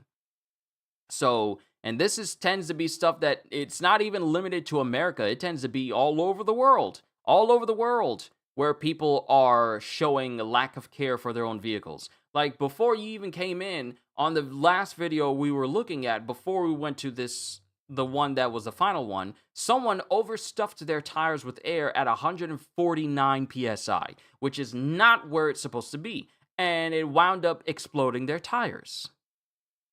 There are so many people out there that exist that have a driver's license for God knows what reason, that lack an understanding of how their car works, thinks that they are fine as long as they can put the accelerator and move forward, which is ridiculous. Have family members that say they can fix something for their car and they wind up making it worse. Decline repairs, or are just so oblivious to what's going on with their car, or don't even care about the cleanliness of their car, that they just expect people to just treat it like it's normal. There's so many people that will stuff one side of their car with just stuff for no reason, obscuring their view, making it difficult for them to drive. I went on a whole rant about it. Not a major rant, but a rant all the same. I am without words. Endangering a child is unacceptable. That's what you would expect from people with more than 2 brain cells, sir. That's what you would expect. That should be the norm. But you have people who think they're being smart by putting a child in the worst place to put them because it seems like a smart idea. There's a lot of people who are like that. There's a lot of people. A lot of them in America, and more than likely a lot of them over in different countries. But mainly featured in America, because I'm going to say this as an American, as an African American who lives here. This is a country that thrives on stupid. We are the leading country in stupidity. If it's not people doing stuff to their cars, it's literally anything else. We are the leading country on hold my beer. This is the founding country of hold my beer. Anyone else, they'll do dumb stuff, but not to the degree that we do it. And that includes endangering ourselves and those that we love for the sake of, oh, this seems smart, without actually thinking everything through. It's unfortunate, but it is the case. And it's those peoples with driver's licenses is what's so terrifying. Yes, when we see these customer states videos, it's from people who were given driver's license because they were assumed to have the competence necessary to not only drive. Because here's the thing, when you get a driver's license, You are not only getting a license to say that you are allowed to drive, but you are also given the responsibility of taking care of whatever you drive. And it's not just putting gas in the car. It's not just washing the car. It is maintaining the viability of the car for as long as you have a license or as long as you are physically able to drive a car, period. You're not, it's, when you gain a license, you gain so much more than just the allowance to drive legally on the road. You are given the responsibility of maintaining what allows you to drive, period. Yet we have so many people here that think, I got a license, I can do whatever, I can treat my car however, I can treat the road however, and whoever is on the road, if they're too slow, I can speed around them, putting people's other lives at risk. You have so many imbeciles, so many idiots, so many morons out there on the road that think that they own the road, and if you get in their way, something's wrong with you. If they cause an accident, then it's like you have so many people who do hit and runs. Oh no, I don't want to deal with the police, or I don't want to deal with the fallout, so let me get away. Some people get away, some people don't. But what we have here is just a constant stream, and the fact that this channel continues to show new stuff shows you that people don't learn. See, if people learned, Just Rolled In would not have as popular a channel as they would.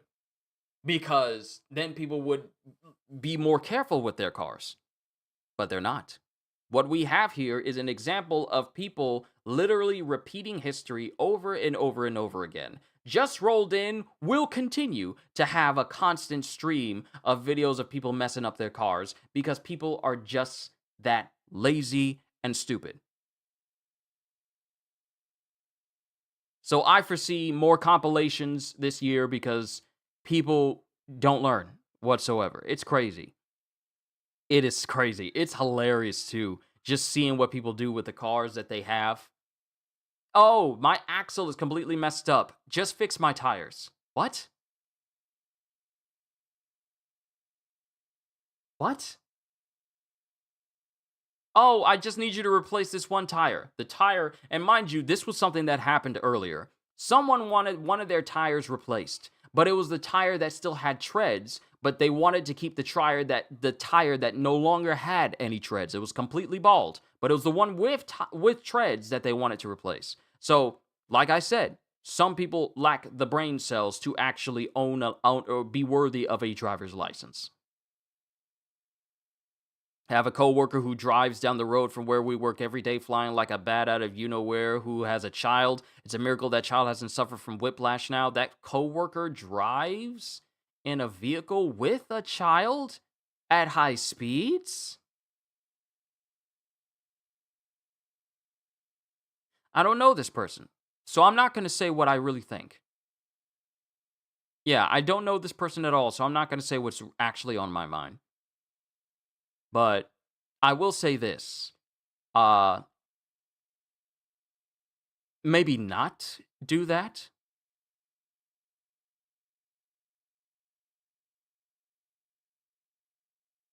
Yeah, maybe not do that.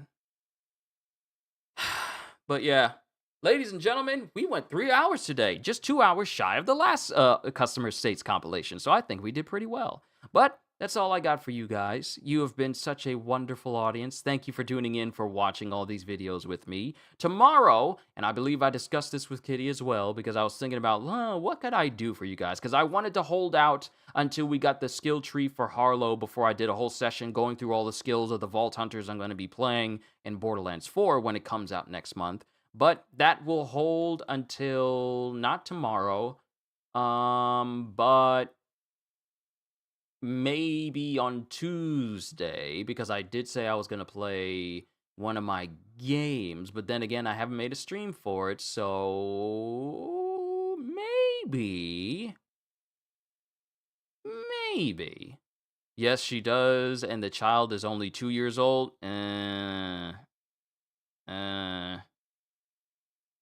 Yeah, that's dangerous. That is dangerous. But yeah, that's all I got for you guys. Thank you. Thank you for all that you do for me. Thank you, Kitty, for the super chat earlier on. I greatly appreciate it. Thank you to all my members who tune in and support this channel and all that I do.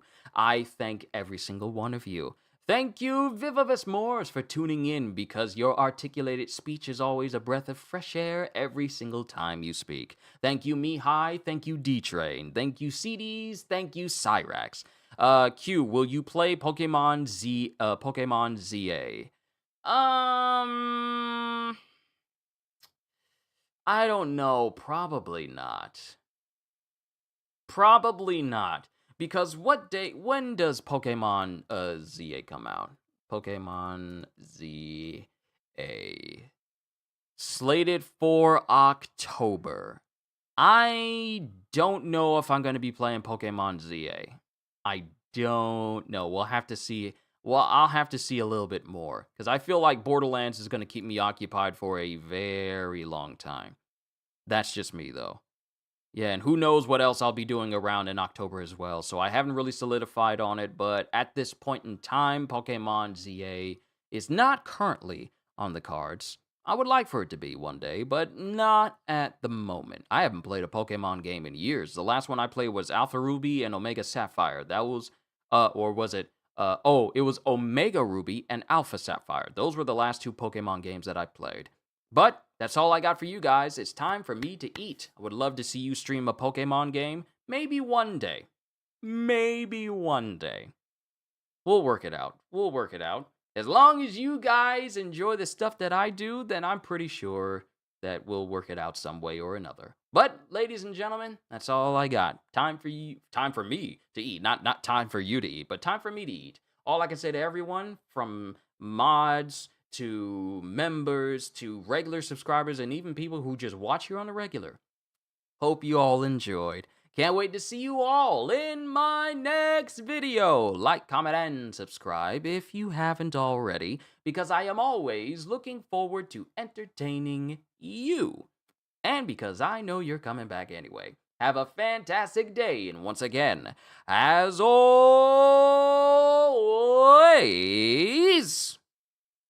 later, peoples!